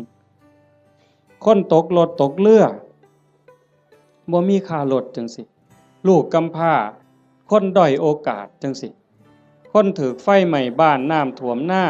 หนาวบ่มีเสื้อผ้าห่มเฮาซอยเหลือในข้าวที่คนอื่นเดือดร้อนนี่มันเป็นการละท่านผลบุญเกิดเฮาสิได้มีคนซอยเหลือท่านการท่านเวลาการให้ท่านโดยจิตโดยความเคารพที่ว่ามาวังหันข้อที่2ขามมานิดนึงเคารพในผู้รับทานเคารพในวัตถุทานผลบุญเกิดสิได้ลูกดีผัวดีเมียดีข้าทาสบริวารสิเป็นคนซื่อสัตย์ไว้ใจได้วางใจได้มีอานิสงส์หมดเด้4กฐินนี่ก็เข้ามาในนี้อีกทานด้วยจิตหวังอนุเคราะห์ตามธรรมดางานกฐินมันสิเป็นเรื่องของพระเรื่องกฐินเป็นเรื่องของพระบ่เกี่ยวกับโยมออกพรรษามามื้อวันแฮม1ค่ำเดือน11จนฮอดวันเพ็ญเดือน12ระยะเวลา1เดือนนี่ภาษาธรรมเพิ่นสิเอิ้นว่าจีวรการเวลาแห่งการแสวงหาผ้า ออกพรรษาปั๊บเพิ่นก็สิแยกย้ายกันไปเพราะว่าผ้าสมัยเก่ามันบ่ได้ดีคือซุมื้อผ้ามันเปื่อยเป็นฝ่ายอีโป้แม่นบ่พ่อใหญ่อาตมาก็ได้ใช้อยู่ย้อนหลังไป40กว่าปีหั่นฝ่ายตำเอาเองมันบ่ได้เหนียวบ่ได้หมั่นปานนี้มายิ่งสมัยก่อน 2,600 กว่าปีโยมว่ามันสิปานใดไปเก็บมาจากกองขยะผ้าห่อศพจังซี่ผ้าเปื้อนประจำเดือนไม่ออกก็ไปถิ่มจังซี่ผ้าไปฉีกก็มาต้มน้ำเลือดน้ำเหลืองออกซักน้ำออกมาเย็บเป็นผืนแต่บัดมื้อนี้ย่ายผู้เป็นเจ้าภาพพร้อมลูกพร้อมหลานเขียนหนังสือว่าสั่นก็ถือพานดอกไม้ไปกราบหลวงพ่อเจ้าอาวาสหลวงปู่หลวงตาผู้บาอาจารย์บ่ต้องลำบากเด้อบ่ต้องกังวลเด้อเรื่องกฐินปีนี้ข้าน้อยสิพาลูกพาหลานพาพี่พาน้องเฮ็ดถวายดอกเด้อให้ครูบาอาจารย์สบายใจได้ศึกษาธรรมะปฏิบัติธรรมะมาบอกมาสอนพวกผู้ค้านี่คือการให้ท่านด้วยจิตหวังอนุเคราะห์นั่งเมื่อให้ท่านด้วยจิตหวังอนุเคราะห์จังสี่ผลบุญมันเกิดในเมื่อผลบุญเกิดขึ้นมาปั๊บเพิ่นบอกว่าเฮาสิได้ใส่ได้สอยแต่สิ่งดีสิ่งงามของเหลือเลือกเขาก็เป็นของดี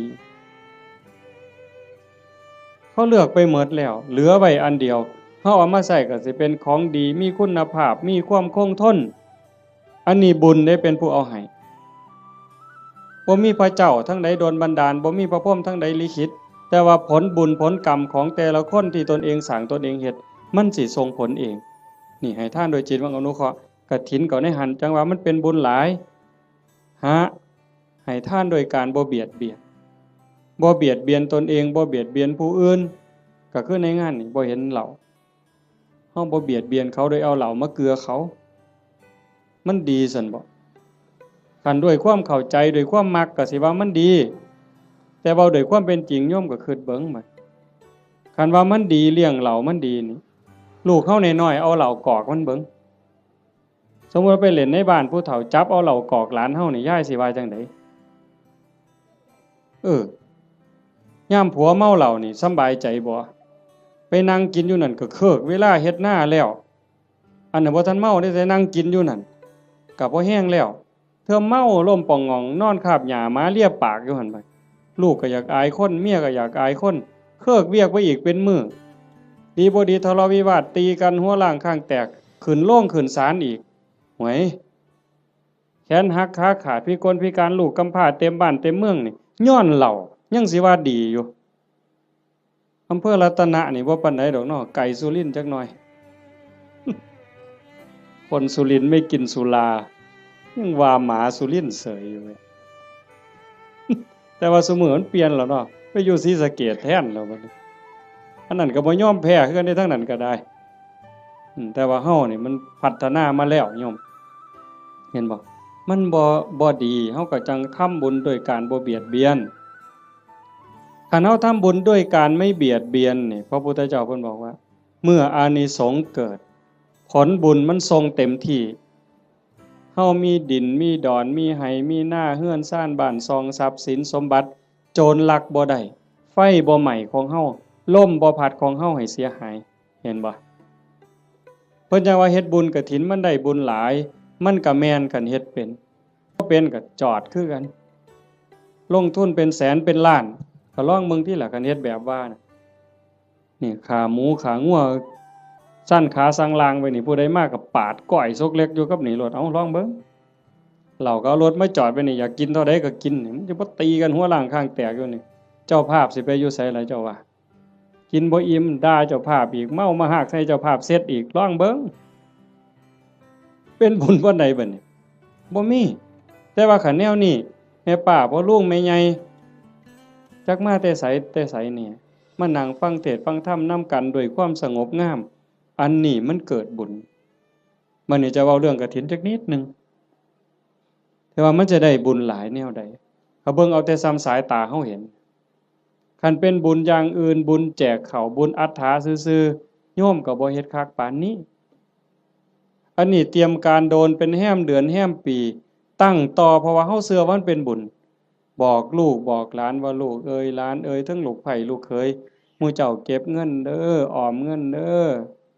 ประหยัดแน่แม่สิพาเฮ็ดบุญกฐินหาพ่อใหญ่แม่ใหญ่หาปู่หาย่าหาพ่อผู้มีพระคุณในวงตระกูลเฮาอย่าสะเอาแต่สองนี่เด้บ่แม่นเพียงแค่ตา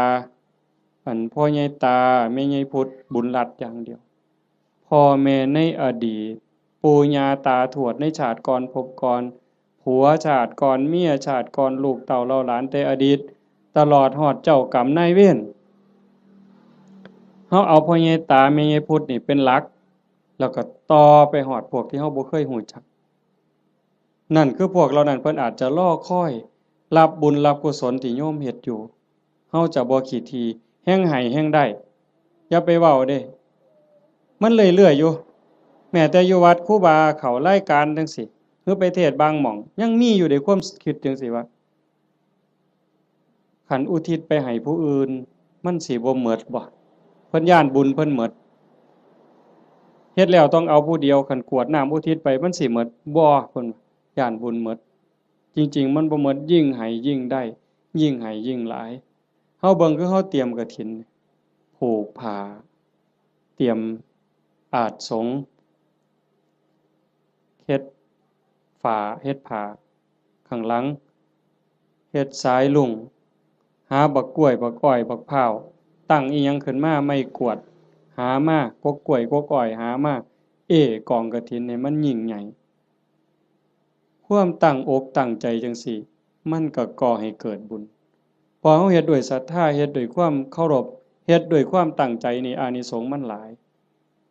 แล้วก็อีกอย่างหนึ่งหลังจากเฮานอกจากเฮาจะเฮ็ดด้วยความตั้งอกตั้งใจด้วยความศรัทธาแล้วประโยชน์มันเกิดกับพระพอประโยชน์เกิดกับพระที่เอิ้นว่าอานิสงส์เกิดกับพระแล้วมันก็ยังย้อนมาใส่โยมแม้แต่เฮาบ่เฮ็ดจังซี่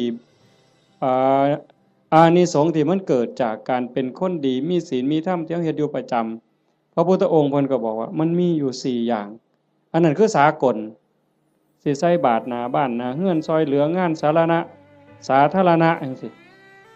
งานวัดงานโรงเรียนงานตำรวจงานอนามัยเฮาไปซอยด้วยความตั้งใจด้วยความจริงใจเพิ่นว่า1ชื่อเสียงอันดีฟุ้งขจรไปไกลก็แม่นอีหลีคันโยมเป็นคนดีมีจิตใจเอื้อเฟื้อต่อโลกต่อสังคม1ชื่อเสียงอันดีฟุ้งขจรไปไกล2คนดีย่อมคบหาดีดูดดีชั่วดูดชั่วพวกเล่นไพ่มันก็บ่ได้มาติดประกาศผู้ใหญ่บ้านบ่ได้ประกาศเอิ้นเด้มื้อนี้เด้อผู้ใดสิไปเล่นไพ่ไปส่งนั่นเด้อเขายังขาดขาอยู่ผู้ใหญ่บ้านบ่ได้ประกาศเด้ไปเองหมู่มันสิกินเหล้าก็บ่ได้เอิ้นประกาศมาเด้อตอนนี้มาแล้วเหล้าขาวก็มาแล้วเหล้าสีก็มาเบียร์ก็มาหมดทุกยี่ห้อฟ้าวมาบ่ได้เอิ้นไปเองมันดูดกันไปดีดูดดีชั่วดูดชั่วอันซุ่มไปวัดปฏิบัติธรรมนั่งสมาธิอันนี้ก็บ่ได้ยากคือกันไปแล้วบ่เฒ่าพร้อมแล้วบ่โทรศัพท์ถ้าค่อยได้เด้อไปโลดเห็นบ่อันนี้คือกันอานิสงส์ของคนเฮ็ดคุณงามความดีชื่อเสียงอันดีฟุ้งขจรไปไกล2คนดีย่อมคบหา3เป็นที่รักของมนุษย์และเทวดามนุษย์คือผู้มีใจสูงใจดีใจงามมีศีล5เต็มเปี่ยมมีกุศลกรรมบท10หวังดีต่อพี่ต่อน้องนั่นคือมนุษย์เป็นมนุษย์คนแล้วก็เทวดาคนมีหิริมีโอตตัปปะนอกจากมีศีลแล้วมีธรรมแล้วก็ยังอายซัวกลัวบาปเข้ามากำกับในใจอีกนั่นเป็นมนุษย์เทโวเทวดาคนยังเป็นนี่แหละแล้วเทวดาที่เฮาบ่เห็นโต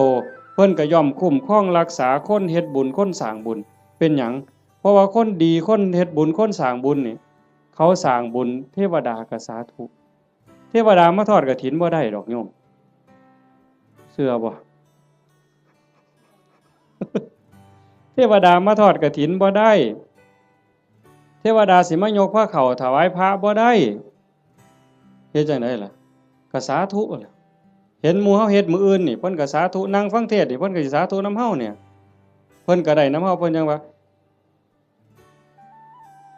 เป็นที่รักของมนุษย์และเทวดาเพิ่นฮักเพิ่นคุ้มครองเพิ่นรักษาเพราะว่าเพิ่นได้บุญนำ4เวลาสิตายก็ไม่หลงลืมสติตายจำเป็นแต่เด้คันคนสร้างดีสร้างงามสร้างบุญอยู่บ่อยๆจิตใจมันสิกอดเกี่ยวพันอยู่กับบุญกับกุศลจิตบ่เศร้าหมองจิตบ่กังวลจิตบ่เป็นทุกข์มันก็ย่อมไปสู่สุคติไม่หลงลืมสติตายแต่คันคนไปลักเขาแน่ไปฆ่าเขาแน่ตั้งแต่นอนมันก็สะดุ้งเคยเห็นบ่ล่ะเคยเป็นบ่เจ้าไปเฮ็ดแนวบ่ถูกต้องบ่ดีบ่งามมานอนก็สะดุ้งอย่าสะเว้าแต่บัดสิตายเด้นี่นอนบ่เป็นหลับเป็นตื่นพวกไปลักเขาไปปล้นเขาไปฆ่าเขามานี่โอ้มันสิสะดุ้งแม้กระทั่งการอยู่การกินคันแม้แต่สิกินข้าวทั้งเทื่อก็สงสัยมันสิวางยากูบ่น้อพู้นเด้มันสิหาความสุขได้บ่ใดบ่นี่เจ้าว่าคันคบกับคนบ่ดีอยู่ในสังคมจังซั่นแม้แต่สิกินน้ำแม้แต่สิกินข้าวก็เกิดความระแวงมันจังหาความสุขที่แท้จริงบ่ได้คันบัดล้มป่วยล้มหมอนนอนเสือใกล้สิตายบัดบาปกรรมต่างๆไปฆ่าเขาไปตีเขาไปลักเขาไปปล้นเขาเถียงพ่อเถียงแม่เฮ็ดให้พ่อแม่ทุกข์อกทุกข์ใจมาหลอกมาหลอนจิตเศร้าหมองปั๊บตายในขณะที่จิตเศร้าหมองก็ทวนเลยคำว่าทวนนี่ตรงข้ามกับดองเด้ทวนนี่ตกลงทั้งต่ำแต่ดองนี่ขึ้นทั้งสูงเด้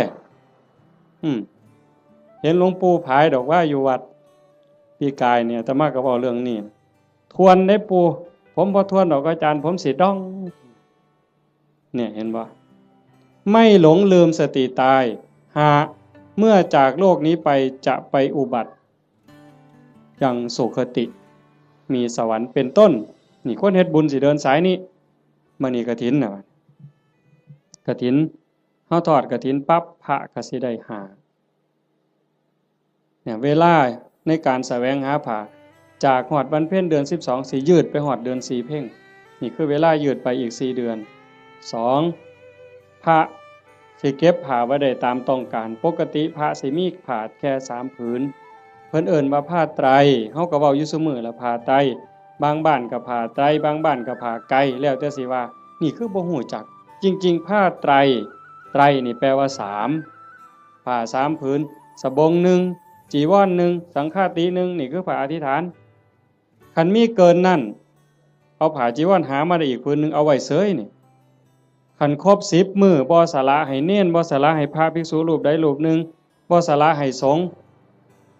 เป็นนิสสักขิยปาจิตตีผ้าผืนนั้นใส่บ่ได้ไปแตะไปต้องไปสู้นไปใส่บาปทุกเที่ยวเป็นบาปเป็นโทษเป็นอาบัติเมื่อโยมทอดกฐินแล้วอย่าว่าแต่4ผืนเลยเอาไว้เต็มเฮือนนี่ก็บ่เป็นหยังเอาไว้เต็มเดินวัดก็บ่ผิดนี่คืออานิสงส์ที่พระได้เก็บผ้าไว้ได้ตามต้องการ3เมื่อจากอาวาสสิไปไสก็ตามไม่จำเป็นต้องเอาผ้าไปครบสำรับบางหันว่ามีเกิน3บ่ได้มานี่ขาด3บ่ได้มาในข้อที่3เพิ่นเอิ้นว่าปราศจากจีวรสมมุติว่า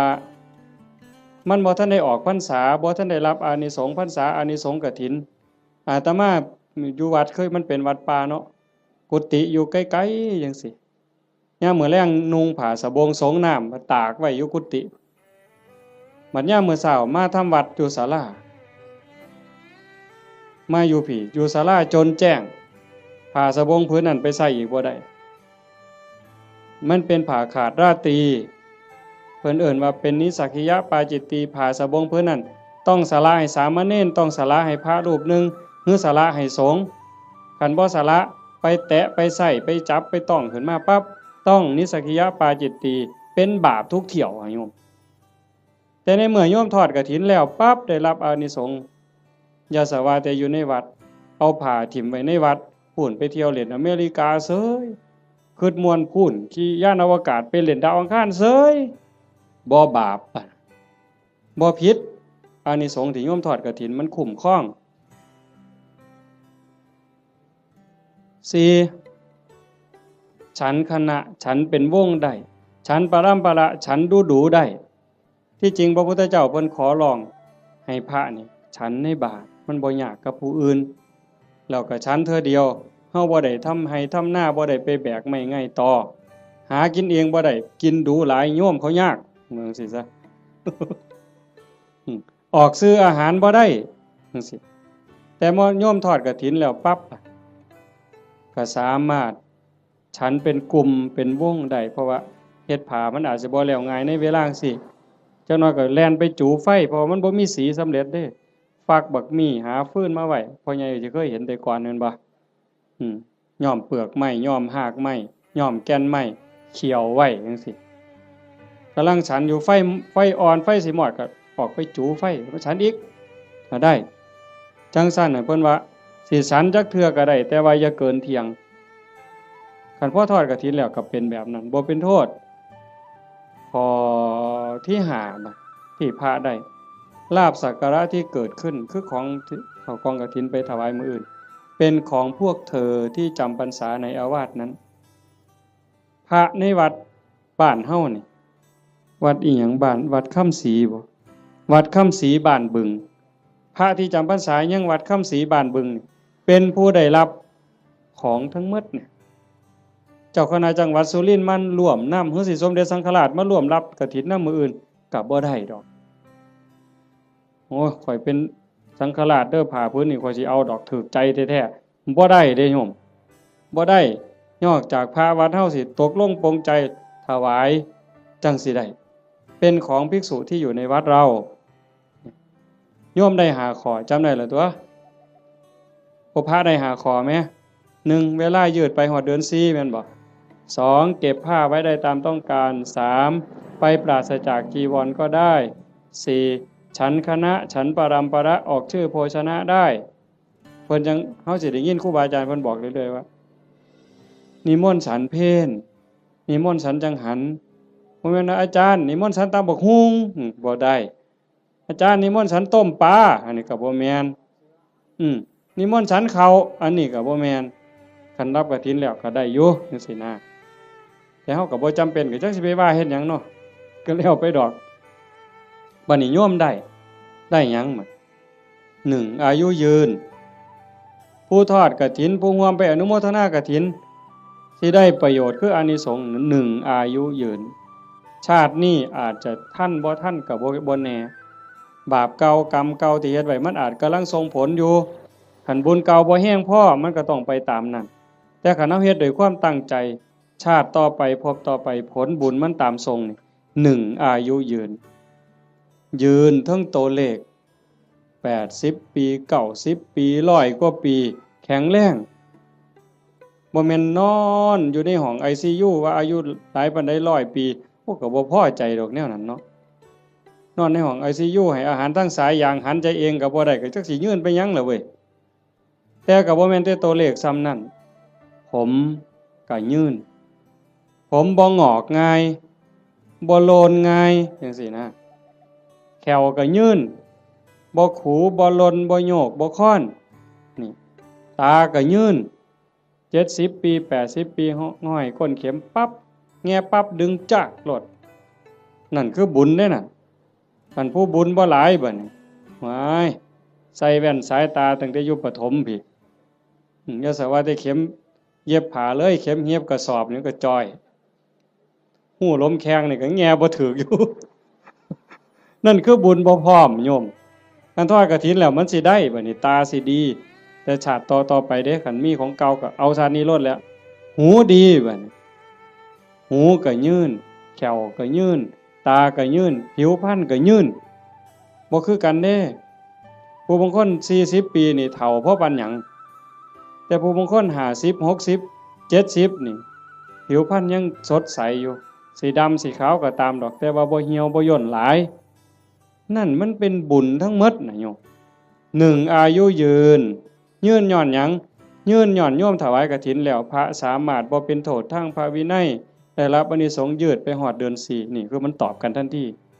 2แม่เว้ย2โยมสิรวยย้อนหยัง ย้อนโยมทอดกฐินแล้วพระสามารถเก็บผ้าไว้ได้ตามต้องการ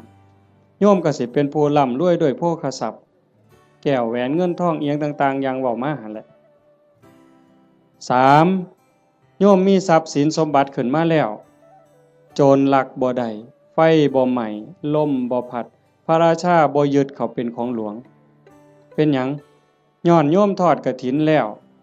พระเพิ่นสามารถไปปราศจากจีวรเอาผ้าไปบ่ครบก็ได้พระวินัยบ่ผิดบ่พลาดตรงนั้นคุ้มครองทั้งโทษพระวินัยให้ก็เลยเกิดมาคุ้มครองทรัพย์โยมอานิสงส์มันว่าคุ้มครองตรงนี้โยมถวายกฐินแล้วพระรับผ้าไว้ได้ตามต้องการก็เฮ็ดให้โยมรวย4โยมทอดกฐินปั๊บพระฉันเป็นวงได้ฉันปรัมปราออกสื่อโภชนาได้โยมสิได้รับอานิสงส์บ่ต้องศาสตราบ่ต้องอาวุธบ่กินของแสลงบ่ต้องยาพิษแม้กระทั่งเขาเจ้าว่างยาใส่ยาเฮาก็สิปลอดภัยพุ่นเด้บ่ผิดกระบูนเป็นโรคภัยเจ็บไข้ได้ป่วยสิบ่เป็นกินของแสลงบ่ผิดโรคจากอาหารการกินเหล่านั้นอันนี้คืออานิสงส์จากการได้ทอดกฐินข้อที่4ข้อที่5คันเฮาเกิดมาเป็นผู้หญิงชาติต่อไปพบต่อไปสิงามหน้าตาดีผิวพรรณดีสวดทรงดีเฮาสิเคยเห็นผู้บางคนงามงามหน้าตางามแต่ว่าหุ่นบ่ดีสวดทรงบ่ดีบางเทื่อหน้าตางามแต่ว่าแขนรีบเนี่ยมันบ่เกิงกันผู้บางคนหน้าตางามแต่ว่ารูปร่างบ่ดีผู้บางคนรูปร่างดีดีเด้อเบิ่งทั้งหลังห้วยบ่แม่นสิแม่นนางงามจักรวาลซั่นบ่แงกหน้ามาว่าแม่นยักษ์สดน้ำร้อนมันเป็นจังได๋ยายมันเป็นจังได๋ยักษ์สดน้ำร้อนนี่เขาบ่เคยเห็นดอกเว้ยคันเห็นแต่อยู่หน้าโบสถ์ตั้งแต่มันยืนอยู่มันก็เป็นตางึดแม่งคันมันสดน้ำร้อนอีกมันสิเป็นแนวใดเนาะอันนั้นแต่คันเฮาทอดกฐินแล้วเป็นผู้หญิงข้อที่5นี่อานิสงส์ข้อที่5สิงามคันเกิดเป็นผู้ชายชาติใดชาติหนึ่งคันได้เกิดพร้อมพระพุทธเจ้าสมัยที่มีพระพุทธเจ้ายังทรงมีพระชนมายุอยู่สิได้ฟังธรรมต่อเบื้องพระพักตร์ฟังเทศน์ที่พระพุทธเจ้าเทศน์ให้ฟังแล้วสิได้บรรลุธรรมแล้วขอบวชพระพุทธเจ้าบวชให้พระพุทธเจ้าเป็นอุปชฌาย์คันบอกภาษาเฮาเอหิภิกขุอุปสัมปทานั่นคืออานิสงส์จากการทอดกฐินมันบ่น้อยเด้โยมจังซั่นจังพากันตั้งอกตั้งใจเด้อลูกเต้าเราหลานก็ตามเด็กเล็กเด็กน้อยก็ตามโยมแม่ออกผู้เป็นเจ้าภาพหลักตุ่มพี่ตุ่มน้องถือว่าเป็นประมุขเป็นประธานเป็นหัวหน้าเทวดาให้เฮ็ดใจให้ม่วนๆบ่ได้เฮ็ดดูปานใดดอกปีนี้อาตมาก็จะเฮ็ดอยู่หลังจากแล้วอยู่วัดวันที่21 22ทอดอยู่วัดวันที่25อาตมาสิไปทอด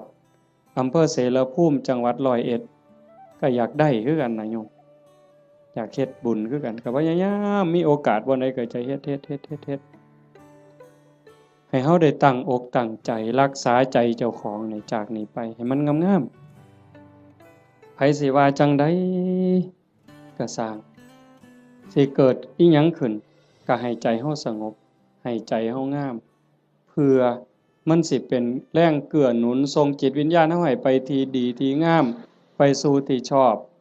ที่สุขตินอกจากนั้นเฮาก็มีความหมายหมั่นปั้นมือ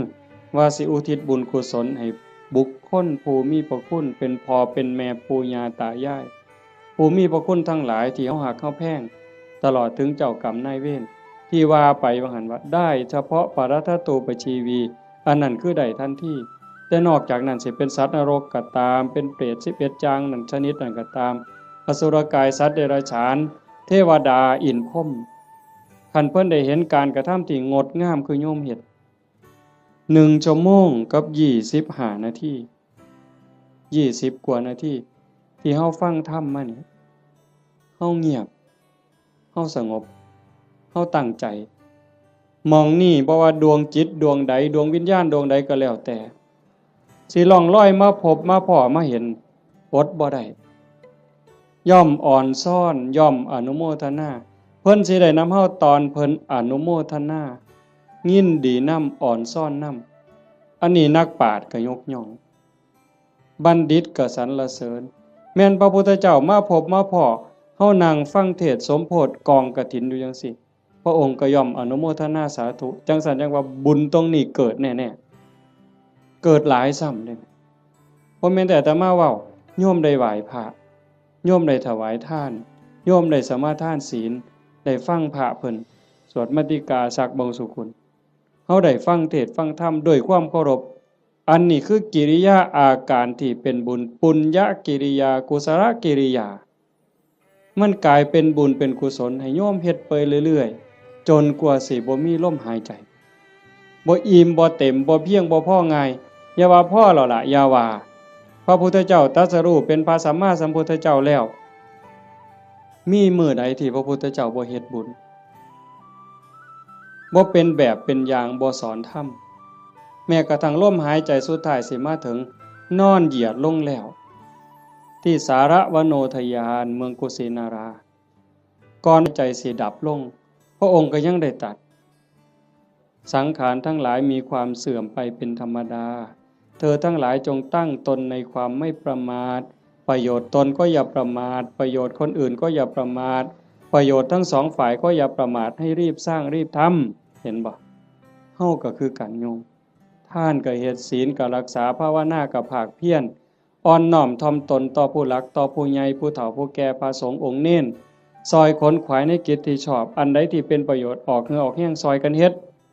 ช่วยขนขวายในกิจที่ชอบฟังธรรมแสดงธรรม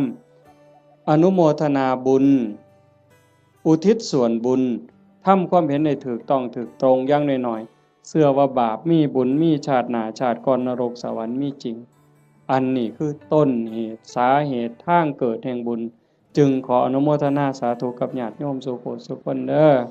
ท้ายที่สุดก็ขอรัตนะอ้างอิงเอาอำนาจแห่งคุณพระศรีรัตนตรัยคุณของพระพุทธเจ้าพระธรรมพระสงฆ์และอำนาจแห่งบุญกุศลคุณงามความดีที่มีทั้งหมดทั้งมวลในสากลจักรวาลจงหลอมร่วมมาเป็นตบะเป็นเดชะเป็นพลวปัจจัยเอื้ออำนวยหนุนทรงไปถึงดวงจิตวิญญาณของโยมพ่อใหญ่ตาแม่ใหญ่พุทธบุญรัตน์ตลอดถึงญาติโกโหติกาปู่ย่าตายายผู้มีพระคุณทั้งหลายสรรพสัตว์ทั้งหลายเจ้ากรรมนายเวรของญาติโยมทั้งหลายหากว่าสามารถรับรู้รับทราบได้ด้วยตนเองกระจงอนุโมทนาสาธุรับเอาหากบ่สามารถสิรู้ทราบได้ด้วยตนเองก็ขอฝากข่าวบุญข่าวกุศลที่โยมพ่อใหญ่อ่อนแม่ใหญ่สมศรีสมบัติโยมภาวิรัตน์วิภารัตน์โยมทวีศักดิ์สาฤทธิ์ดีโยมพ่อใหญ่สังงาโยมกาญจนาโยมสิริพรโยมกิตติบุญรัตน์โยมชูชาติผลกังวานโยมแม่ใหญ่สมบูรณ์กตาศิลาโยมประจวบโยมมณีรัตน์สมุทรหลาโยมหานโยมชาญชัยโยมดวงธิดากตศิลาโยมพรณภากตศิลาโยมไกรสอนโยมจันทิราตะการจันทร์พร้อมทั้งญาติโยมหมดสุขุสุคนได้สร้างได้ทำในข้าวครั้งนี้ฝากไปกับปวงเราเทพเทวดานางธรณีภูมิญาณวิถีอันเป็นทิพย์จงนำข่าวบุญส่วนนี้ไปแจ้งแก่ดวงจิตวิญญาณพ่อใหญ่ตาโยมแม่ใหญ่พุทธบุญหลาดพร้อมทั้งปู่ย่าตายายผู้มีพระคุณบุคคลอันเป็นที่รักของท่านเจ้าภาพของญาติโยมทั้งหลายให้ได้รับรู้รับทราบแล้วจงอนุโมทนาสาธุรับเอาหากว่ามีความทุกข์ก็ขอบุญกุศลส่วนนี้จงถ่ายถอนให้ได้พ้นไปจากความทุกข์หากว่ามีความสุขดีอยู่แล้วก็ขอให้ได้มีความสุขยิ่งขึ้นไปสุดท้ายขอบุญกุศลเหล่านั้นจงสะท้อนย้อนกลับมาปกปักรักษาคุ้มครองญาติโยมสุขสุขคนให้เป็นผู้แกล้วกล้าอาถรรพ์ร่าเริงในการสร้างบุญสร้างกุศลสร้างคุณงามความดีให้ยิ่งขึ้นไปให้เป็นผู้เจริญงอกงามในจตุรปิฎพรชัยคืออายุวรรณะสุขภละปฏิภาณธรรมสารสมบัติเป็นผู้มีสัมมาทิฏฐิมีโอกาสประพฤติธรรมปฏิบัติธรรม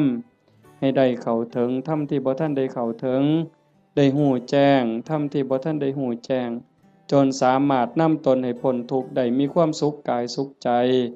ปรารถนาสิ่งหนึ่งประการใดหากเป็นไปโดยชอบประกอบด้วยธรรมก็ขอให้ความหวังความปรารถนานั้นจงสำเร็จทุกๆประการโดยทั่วกันทุกท่านทุกคนเทอญที่มาอยู่ตรงนี้หลายวันแล้วล้อมจิตล้อมใจเป็นเวลาวางก็วางจริงๆก็มีอยู่นะแม้บางคนเนี่ยก็สงบตั้งแต่ออกจากบ้านแล้วตั้งใจไว้ดีตั้งเจตนาไว้ถูกต้องตัดความวิตกกังวลความผูกพันอะไรอาวรณ์ทิ้งเสียบอกกับตนเองว่านับเวลาจากนี้ไป6 วัน 7 วันขอลาภาระหน้าที่ไม่ได้ทิ้งหรอกพักไว้วางไว้ลาความทุกข์ความลำบากความขุ่นเคืองสิ่งที่ทำให้จิตเศร้าหมองเนี่ยแม้จะมีความรับผิดชอบเต็มที่แต่ถ้าเราอยู่กับปัจจุบันสิ่งเหล่านั้นก็จะรบกวนเรายากเป็นอยู่เนี่ยพระคุณเจ้าญาติโยมก็เป็นบางทีเราตั้งใจเข้าป่าเข้าดงประพฤติปฏิบัติหรือเข้าคอร์สปฏิบัติแม้แต่ครูบาอาจารย์อยู่ในวัดบางทีถือโอกาสเข้าปฏิสันลีนะ5 วัน 7 วันแล้วหลายๆอย่างก็ดีขึ้นเมื่อวางจิตถูกนี่ตัดปัดอารมณ์เดียวเราก็ต้องฝึกบ่อยๆทำอย่างนี้บ่อยๆถึงเวลาที่เราจะอยู่กับการกับงานก็ให้มันเต็มที่ชีวิตเนี่ยเอามุมไหนจะให้ชีวิตของเราเป็นชีวิตที่เหลวไหลไม่จริงสักอย่างเรื่อยเปื่อยเลื่อนลอยเหลวไหลอันนี้ก็มีอยู่ทั้งเรื่อยเปื่อยเอื่อยเลื่อนลอยไปแต่ละวันไม่รู้จะเอาอะไรจะได้อะไรจะเป็นอะไรไม่รู้มันก็ดีอยู่ถ้าเข้าใจแล้วปล่อยวางเคยได้ยินอยู่เด้ฉันไม่เคยคิดอื่นใดที่ยาวไกลเกินสุดขอบฟ้า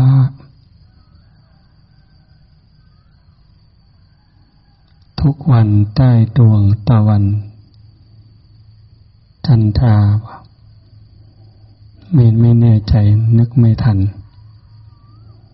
เพลงเล็กคาราบาวนะไม่รู้เพลงอะไรมันไม่ทำอะไรเลยบ่เก็บไม้เก็บฟืนมาต้มกาน้ำเดือดก็มาแบ่งกันกินฟืนหมดเราช่วยกันเก็บฟืนมันทำอยู่แค่นี้แหละตักน้ำมาต้มน้ำเปล่าๆเนี่ยถ้ามองอีกแบบหนึ่งก็ชีวิตไม่ต้องคิดอะไรมากแต่เราชาวพุทธผู้เชื่อในคำสอนพระพุทธเจ้าเราจะไม่เลื่อนลอยอย่างนั้นเราจะพยายามเก็บเกี่ยวสัมภารธรรมเก็บกรรมบุญกุศลแม้คำว่าปล่อยวางที่ว่าเนี่ยก็ไม่ใช่ว่าเราจะไม่ทำประโยชน์เราทำประโยชน์เต็มที่ประโยชน์ตนประโยชน์ท่านประโยชน์ทั้งสองฝ่ายทำเต็มที่เต็มกำลังสุดความสามารถแต่เราก็จะไม่แบกความเป็นเจ้าข้าวเจ้าของให้อุปทานความยึดมั่นมันกุมชะตาชีวิตเอาไว้ทำเต็มที่เราอย่าว่าปล่อยวางแบบโง่ๆปล่อยวางแบบไม่เข้าใจ ดูพระพุทธเจ้าสิเราดูพระพุทธเจ้าสิพระบรมครูพระบรมศาสดาพระองค์เป็นจอมคนปล่อยวางเป็นยอดของคนปล่อยวาง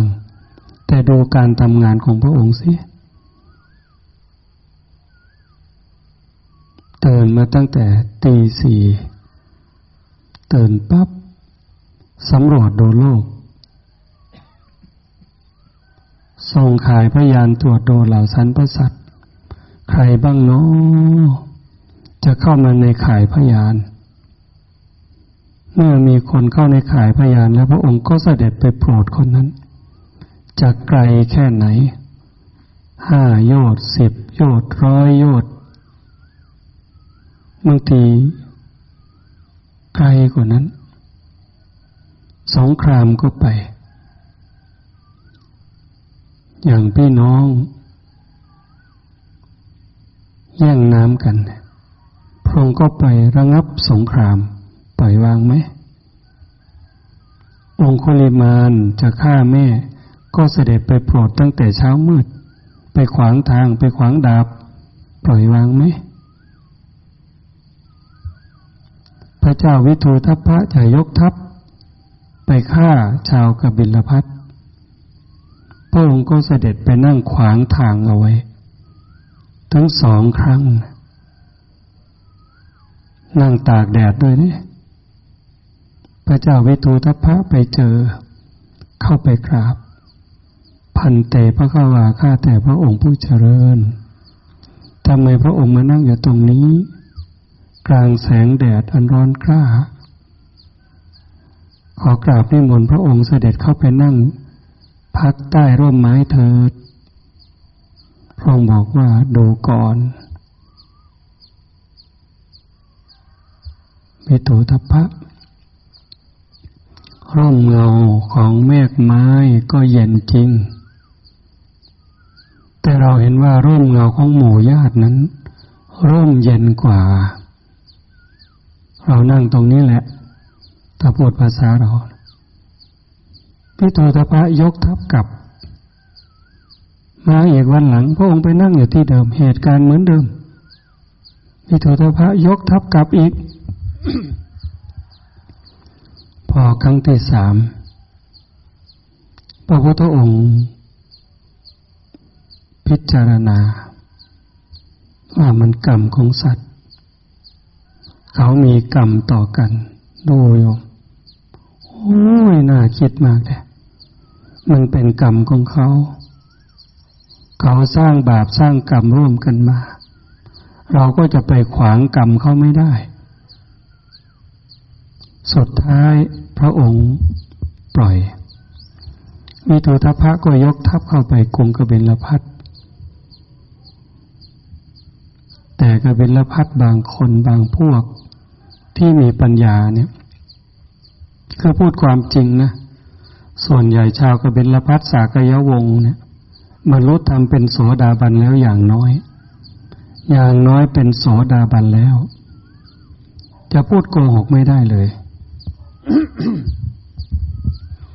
เมื่อทหารกับวิทูทัพพะเนี่ยจะฆ่าใครต้องถามนะคือแค้นที่วิทูทัพพะนี่เป็นลูกของนางทาสีซึ่งไปพ่อนี่เป็นฝ่ายของพระเจ้าของราชาแต่แม่นี่เป็นคนใช้ลูกมาก็เขาเสี่ยงไปนั่นแหละมาขอเล่ายาวแล้วจะยาวนี่ก็จะจบมาขออยากเป็นเชื้อเป็นสายกับพระพุทธเจ้านี่แหละแต่ที่นี้ว่าไม่ชอบกันเมื่อไม่ชอบกันก็เลยเอาลูกคนใช้นี่ให้ไปเป็นแม่ของวิทูทัพพะนี่ให้ไปแต่พอโตขึ้นวิทูทัพพะอยากมาเยี่ยมพระเจ้าตาเนี่ยมาเยี่ยมตามาเยี่ยมคุณตามาเยี่ยมญาติฝั่งแม่พอวิทูทัพพะเสด็จมาฝั่งนี้รู้เรื่องแล้วว่าวิทูทัพพะมาทิฏฐิมานะ ของกษัตริย์ก็ส่งพวกสากยะที่อายุน้อยอายุเป็นรุ่นน้องๆของวิโธทพะให้ออกจากเมืองไปถ้าอย่างนั้นจะต้องมากราบมาไหว้แสดงความเคารพลูกของนางทาสีคือลูกของคนใช้หลอกเขาว่าเป็นกษัตริย์เหมือนกันพอมาวิโธทพะก็ถามว่าน้องๆไปไหนไปประพาสไปชมป่าน้องๆฝั่งนี้ไปไหนก็บอกไปนู่นไปนี่ไม่มาถ้ามาจะได้กราบได้ไหว้คือเขาถืออย่างนั้นพอไม่มีใครมาเยี่ยมกันพอสมควรเข้าอกเข้าใจกันแล้ววิโธทพะเสด็จกลับแต่ระหว่างทางที่เสด็จกลับมีทหารคนหนึ่งนี่ลืมดาบเอาไว้มันเป็นเหตุเหมือนกันนะธรรมดาทหารจะลืมอาวุธได้ไงแต่นี่คือกรรมมันสลับซับซ้อนเมื่อทหารคนนั้นนะวิ่งมาเอาดาบได้ยินทีนี้พวกชาวกบิลพัสเนี่ยเอาน้ำนมมาล้างตรงที่วิโธทพะนั่งเนี่ยทั้งล้างไปด้วยทั้งบ่นไปด้วยให้ลูกนางทาสีเสนียดจันไรมาให้กลัวลำบากโกต้องล้างตรงที่มึงนั่งขอเสนียดจันไรทั้งหลายจงออกไปจงสิ้นไปจงหมดไปทหารคนนั้นได้ยินคนที่วิ่งมาเอาดาบเนี่ยได้ยินแล้วก็นำเรื่องราวไปเล่าให้วิโธทพะฟังวิโธทพะแค้นใจอย่างหนักเมื่อไหร่ที่ได้เป็นพระราชาเนี่ยจะกลับมาเอาเลือดในลำคอของพวกกบิลพัสเนี่ยพวกสากยะนี่ล้างตีนให้ได้พูดภาษาเราตั้งใจจะมาตัดคอเอาเลือดในลำคอเนี่ยมันจริงนะโยมโบราณนี่โหดแบบนั้นเลยเนี่ยตัดคอเอาเลือดสดๆนี่ตัดคอปั๊บเลือดทะลักออกมาใส่กะละมังไว้ล้างตีนเลยเนี่ยทีนี้เมื่อมายกทัพมาพระพุทธเจ้าหลีกทางแล้วเป็นเรื่องของกรรมเราจะขัดขวางเขา100 ครั้งพันครั้งเขาก็ต้องเป็นอย่างนี้พวกกบิลพัสที่บรรลุธรรมแล้วก็ฉลาดอยู่ถ้าถามว่าท่านใช่สักยะไหมถ้าบอกว่าสักยะอย่างเดียวคือตัดข้อบางคนก็ไปเอาไม้อ้อมาถือต้นไม้อ้อเนี่ยเอาต้นอ้อมาถือมาเหน็บหูไว้ก็มีถือไว้ก็มีท่านใช่สักยะไหมเราเป็นสักยะไม้อ้อมันมีคำว่าไม้อ้อผ่านพ้นไม่ฆ่าถ้าสักยะอย่างเดียวรับความจริงนี่แต่ผู้ที่บอกว่าสักยะไม้อ้อก็ไม่ใช่โกหกแต่นั่นคือเทคนิคอุบายที่เอาตัวรอดแต่พวกที่บอกสักยะอย่างเดียวคือคอขาดจับเอาพระเจ้ามหานามะไม่ได้ไกลเลยพระพุทธเจ้ายังมีชีวิตอยู่ด้วยนี่พญาติฆ่ากันแบบนั้นเลยเนี่ยในระหว่างทางเนี่ยจะให้อยากจะเสวยพระกยาหารกับพระเจ้าตาซึ่งครองเมืองกบิลพัสที่จริงควรจะเป็นเจ้าชายสิทธัตถะถ้าไม่งั้นก็เป็นพระอานนท์เป็นนันทะอนุรุทธะพวกนี้แต่ท่านเหล่านั้นก็ออกบวชหมดเราดูในหนังพระพุทธเจ้านี่คู่กันกับพระนันทะนะมหานามะนี่มหานามเนี่ยกลับจากไปเรียนหนังสือมาพร้อมกันกับนันทะก็บวชสุดท้ายก็ขอให้มหานามะนี่ศึกษาแล้วมาครองเมืองก็เป็นอย่างนั้นท่านมหานามะเนี่ยครองราชเป็นพระเจ้าตาในระหว่างทางจะเสวยพระกยาหารก็จะเสวยกับพระเจ้าตานี่แหละหลานเนี่ยสุดท้ายพระมหานามะทิฏฐิมานะก็รู้อยู่ว่าอันนี้ไม่ใช่เชื้อพระวงศ์ก็ถ้าอย่างนั้นก่อนที่จะเสวยพระกยาหารนี่ตาขอสงสนานก่อนนะขออาบน้ำก่อนถ้าพูดภาษาเราทำยังไงทีนี้พอลงไป อาบน้ำเนี่ยมีมวยผมเนี่ยผมยาวๆนะคนสมัยก่อนทำยังไงก่อนที่จะลงน้ำเนี่ยเอามวยผมนี่ผูกกับนิ้วเท้าเนี่ยแล้วก็ทิ้งตัวลงในน้ำมันปลดไม่ได้ก็เหมือนกับฆ่าตัวตายนั่นแหละมันผดขึ้นมาไม่ได้เพราะมันผูกเท้าตนเองไว้กับเอาผมนี่ผูกใส่ข้อเท้าแล้วก็สิ้นพระชนในนั้นวิทูตภะก็รู้แล้วพอรู้ว่าเป็นอย่างนั้นก็ยกทัพไปแล้วก็ไปเสียชีวิตเกือบหมดนะอันนี้ก็บาปกรรมอีกอันหนึ่งพวกวิทูตภะเนี่ยพอไปพักมันไปไม่ถึงเมืองก็ต้องพักในระหว่างทางเป็นสายน้ำเป็นแม่น้ำอินเดียถ้าเราไปเราก็จะเห็นมันแห้งแล้งมีแต่ทรายแต่บังเอิญว่าด้วยบาปกรรมนั่นแหละถ้าเป็นธรรมดาก็ไม่เป็นเรื่องถึงขนาดนั้นพอนอนหลับในภาคกลางคืนฝั่งทางเหนือของแม่น้ำฝนตกอย่างหนักอย่างแรงทหารในขณะที่เหนื่อยล้าในการไปรบในการไปจับฆ่าศึกรบฆ่าศึกอ่อนล้านอนหลับฝนตกทางต้นแม่น้ำไหลมาภาคกลางคืนตายเลยน้ำมาไหลพัดไปก็คงจะหลับมันเข้าจมูกเนาะหายใจไม่ออกก็ตายตัวนี่ที่เล่าให้ฟังเรื่องบาปเรื่องกรรมนี่โอ้ยโยมพระพุทธเจ้าก็ขวางไม่ได้แก้ให้ใครไม่ได้แม้พระองค์ก็ต้องรับเหมือนกันผลกรรมบางเรื่องเรามีบุญที่พูดถึงเวลานี้เรามาตื่นขึ้นเช้าวันใหม่กับภาวนาตั้งแต่ได้ยินเสียงระฆังปุ๊บเราก็ได้ยินเสียงเทศธรรมะ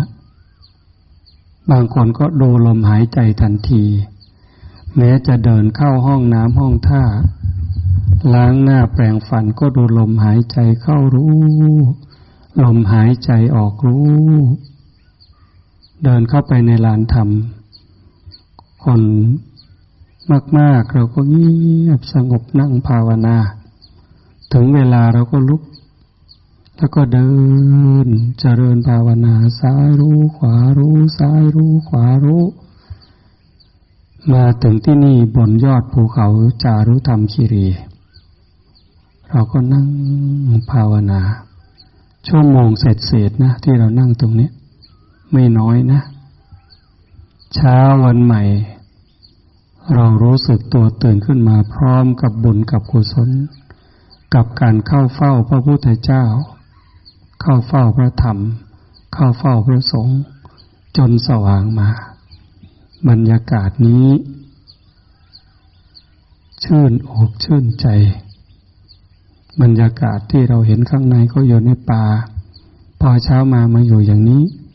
รอพระอาทิตย์ขึ้นถ้าคนไม่มีบุญไม่สั่งสมบุญไว้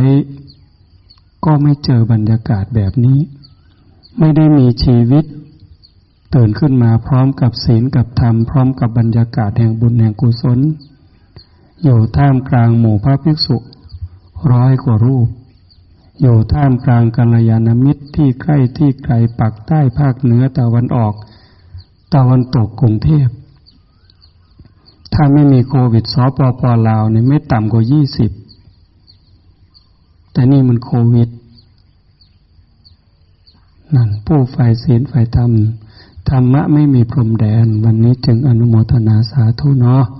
กับเราท่านทั้งหลายนะต่อไปเราจะได้แผ่เมตตาแผ่บุญแผ่กุศลไปถึงปู่ย่าตายายบิดามารดาบุคคลอันเป็นที่รักแล้วเราก็ร่วมกันแผ่เมตตาให้พวงเหล่าเทพเทวดาเหล่าสรรพสัตว์ทั้งหลายให้ได้รับผลรับกุศลผู้มีทุกข์ก็จะได้พ้นไปจากทุกข์ผู้มีความสุขก็จะได้สุขยิ่งขึ้นไปแล้วก็แผ่บุญแผ่กุศล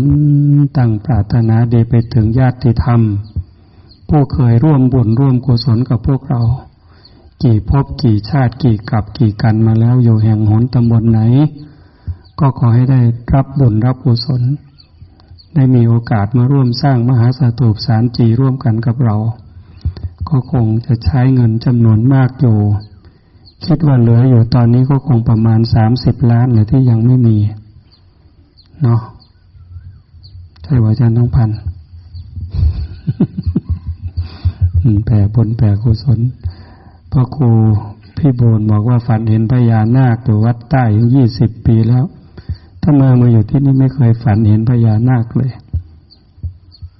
มันไม่มีบุญกับพญานาคเนาะเห็นแต่เรานี่เด้ตั้งใจเด้อหันธรรมยัง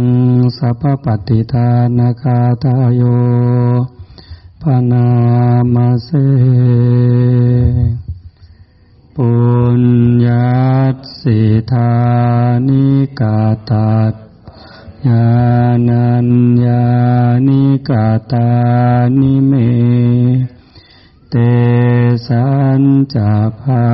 คิโนสัตตานันตาปามานกาสัตว์ทั้งหลายไม่มีที่สุดไม่มีประมาณจงมีส่วนแห่งบุญที่ข้าได้ทำในบัดนี้และแห่งบุญอื่นที่ได้ทำไว้เยปิยาคุณาวันตาจะไม่หังมาตาปิตาทะโยทิฏฐาเมจาปายาทิฏฐาเยมัจฉัตตะเวริโนคือจะเป็นสัตว์ซึ่งเป็นที่รักใคร่และมีบุญคุณเช่นมารดาบิดาของข้าพระเจ้าที่ข้าพระเจ้าเห็นแล้วหรือไม่ได้เห็นก็ดีสัตว์เหล่าอื่นที่เป็นกลางหรือเป็นคู่เวรกันก็ดีสัตตาติทันติโลกัสสมิงเต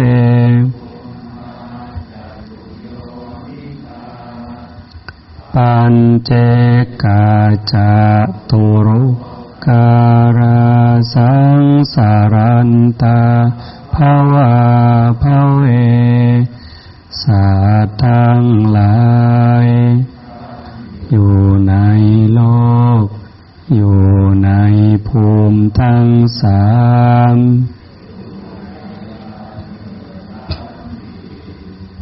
มีขันธ์ห้าขันธ์มีขันธ์เดียวมีขันธ์สี่ขันธ์กำลังท่องเที่ยวอยู่ในภพยาตังเยปฏิทานามิอนุโมเตสยังเยจิมังนัปปชานันติเตสังนิเวทโยงสัตว์เหล่าใดรู้ส่วนบุญที่ข้าพระเจ้าสัตว์ทั้งจงอนุโมทนาเองเถิดส่วนสัตว์เหล่าใด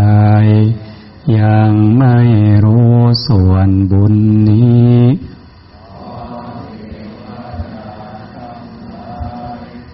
จงบอกสัตว์เหล่านั้นให้รู้มายาทินนานะปุญญานัง สัพเพสัตตาสัทธาโหนตุอาเวราเขมัปปะทันจะปัปปนตุเตสาสาเพราะเหตุที่ได้อนุโมทนาที่ข้าพระเจ้าแผ่ให้แล้วสัตว์ทั้งหลายทั้งปวงจงเป็นผู้ไม่มีเวรอยู่เป็นสุขทุกเมื่อจงถึงบทอันเกษมกล่าวคือพระนิพพานความปรารถนาเหล่านั้นจงสำเร็จเถิดช่วยกันอธิษฐานจิตน้อยในจิตในใจของเราอุทิศบุญกุศลแผ่พลังบุญให้การก่อสร้างมหาสถูปสารจีจำลองแห่งแรกในประเทศไทยแห่งที่2ของโลกอย่างมากไม่เกินแห่งที่5เพราะให้พระตรวจสอบหาว่ามีอยู่ที่ไหนบ้างมันก็ไม่มีมันขึ้นแต่สารจีเมืองสารจีที่เดียวแต่เห็นบางภาพเมื่อตอนกลางพรรษาหรือว่าวันวิสาขะประมาณนั้นที่ชาวพุทธกลุ่มหนึ่งฉลองนั่นมันเป็นภาพสถานที่คล้ายกับสารจีแต่มันคล้ายกันแต่ดูบริเวณรอบๆไม่น่าจะใช่สารจีเมืองสารจีนั้นก็เลยเผื่อว่าคงไม่เกินแห่งที่5ของโลกนั้นด้วยบุญบารมีกุศลคุณงามความดีที่พวกเราได้สร้างได้ทำจงเป็นเหตุเป็นปัจจัยให้การก่อสร้างได้สำเร็จรุ่ล่วงไปด้วยดีต่อเนื่องไปรวดเดียวโดยไม่หยุดชะงักให้สำเร็จรุ่ล่วงไปโดยเร็ววันเพื่อเราจะได้เห็นได้กราบได้ไหว้ได้ร่วมเฉลิมฉลองด้วยกันเด้อ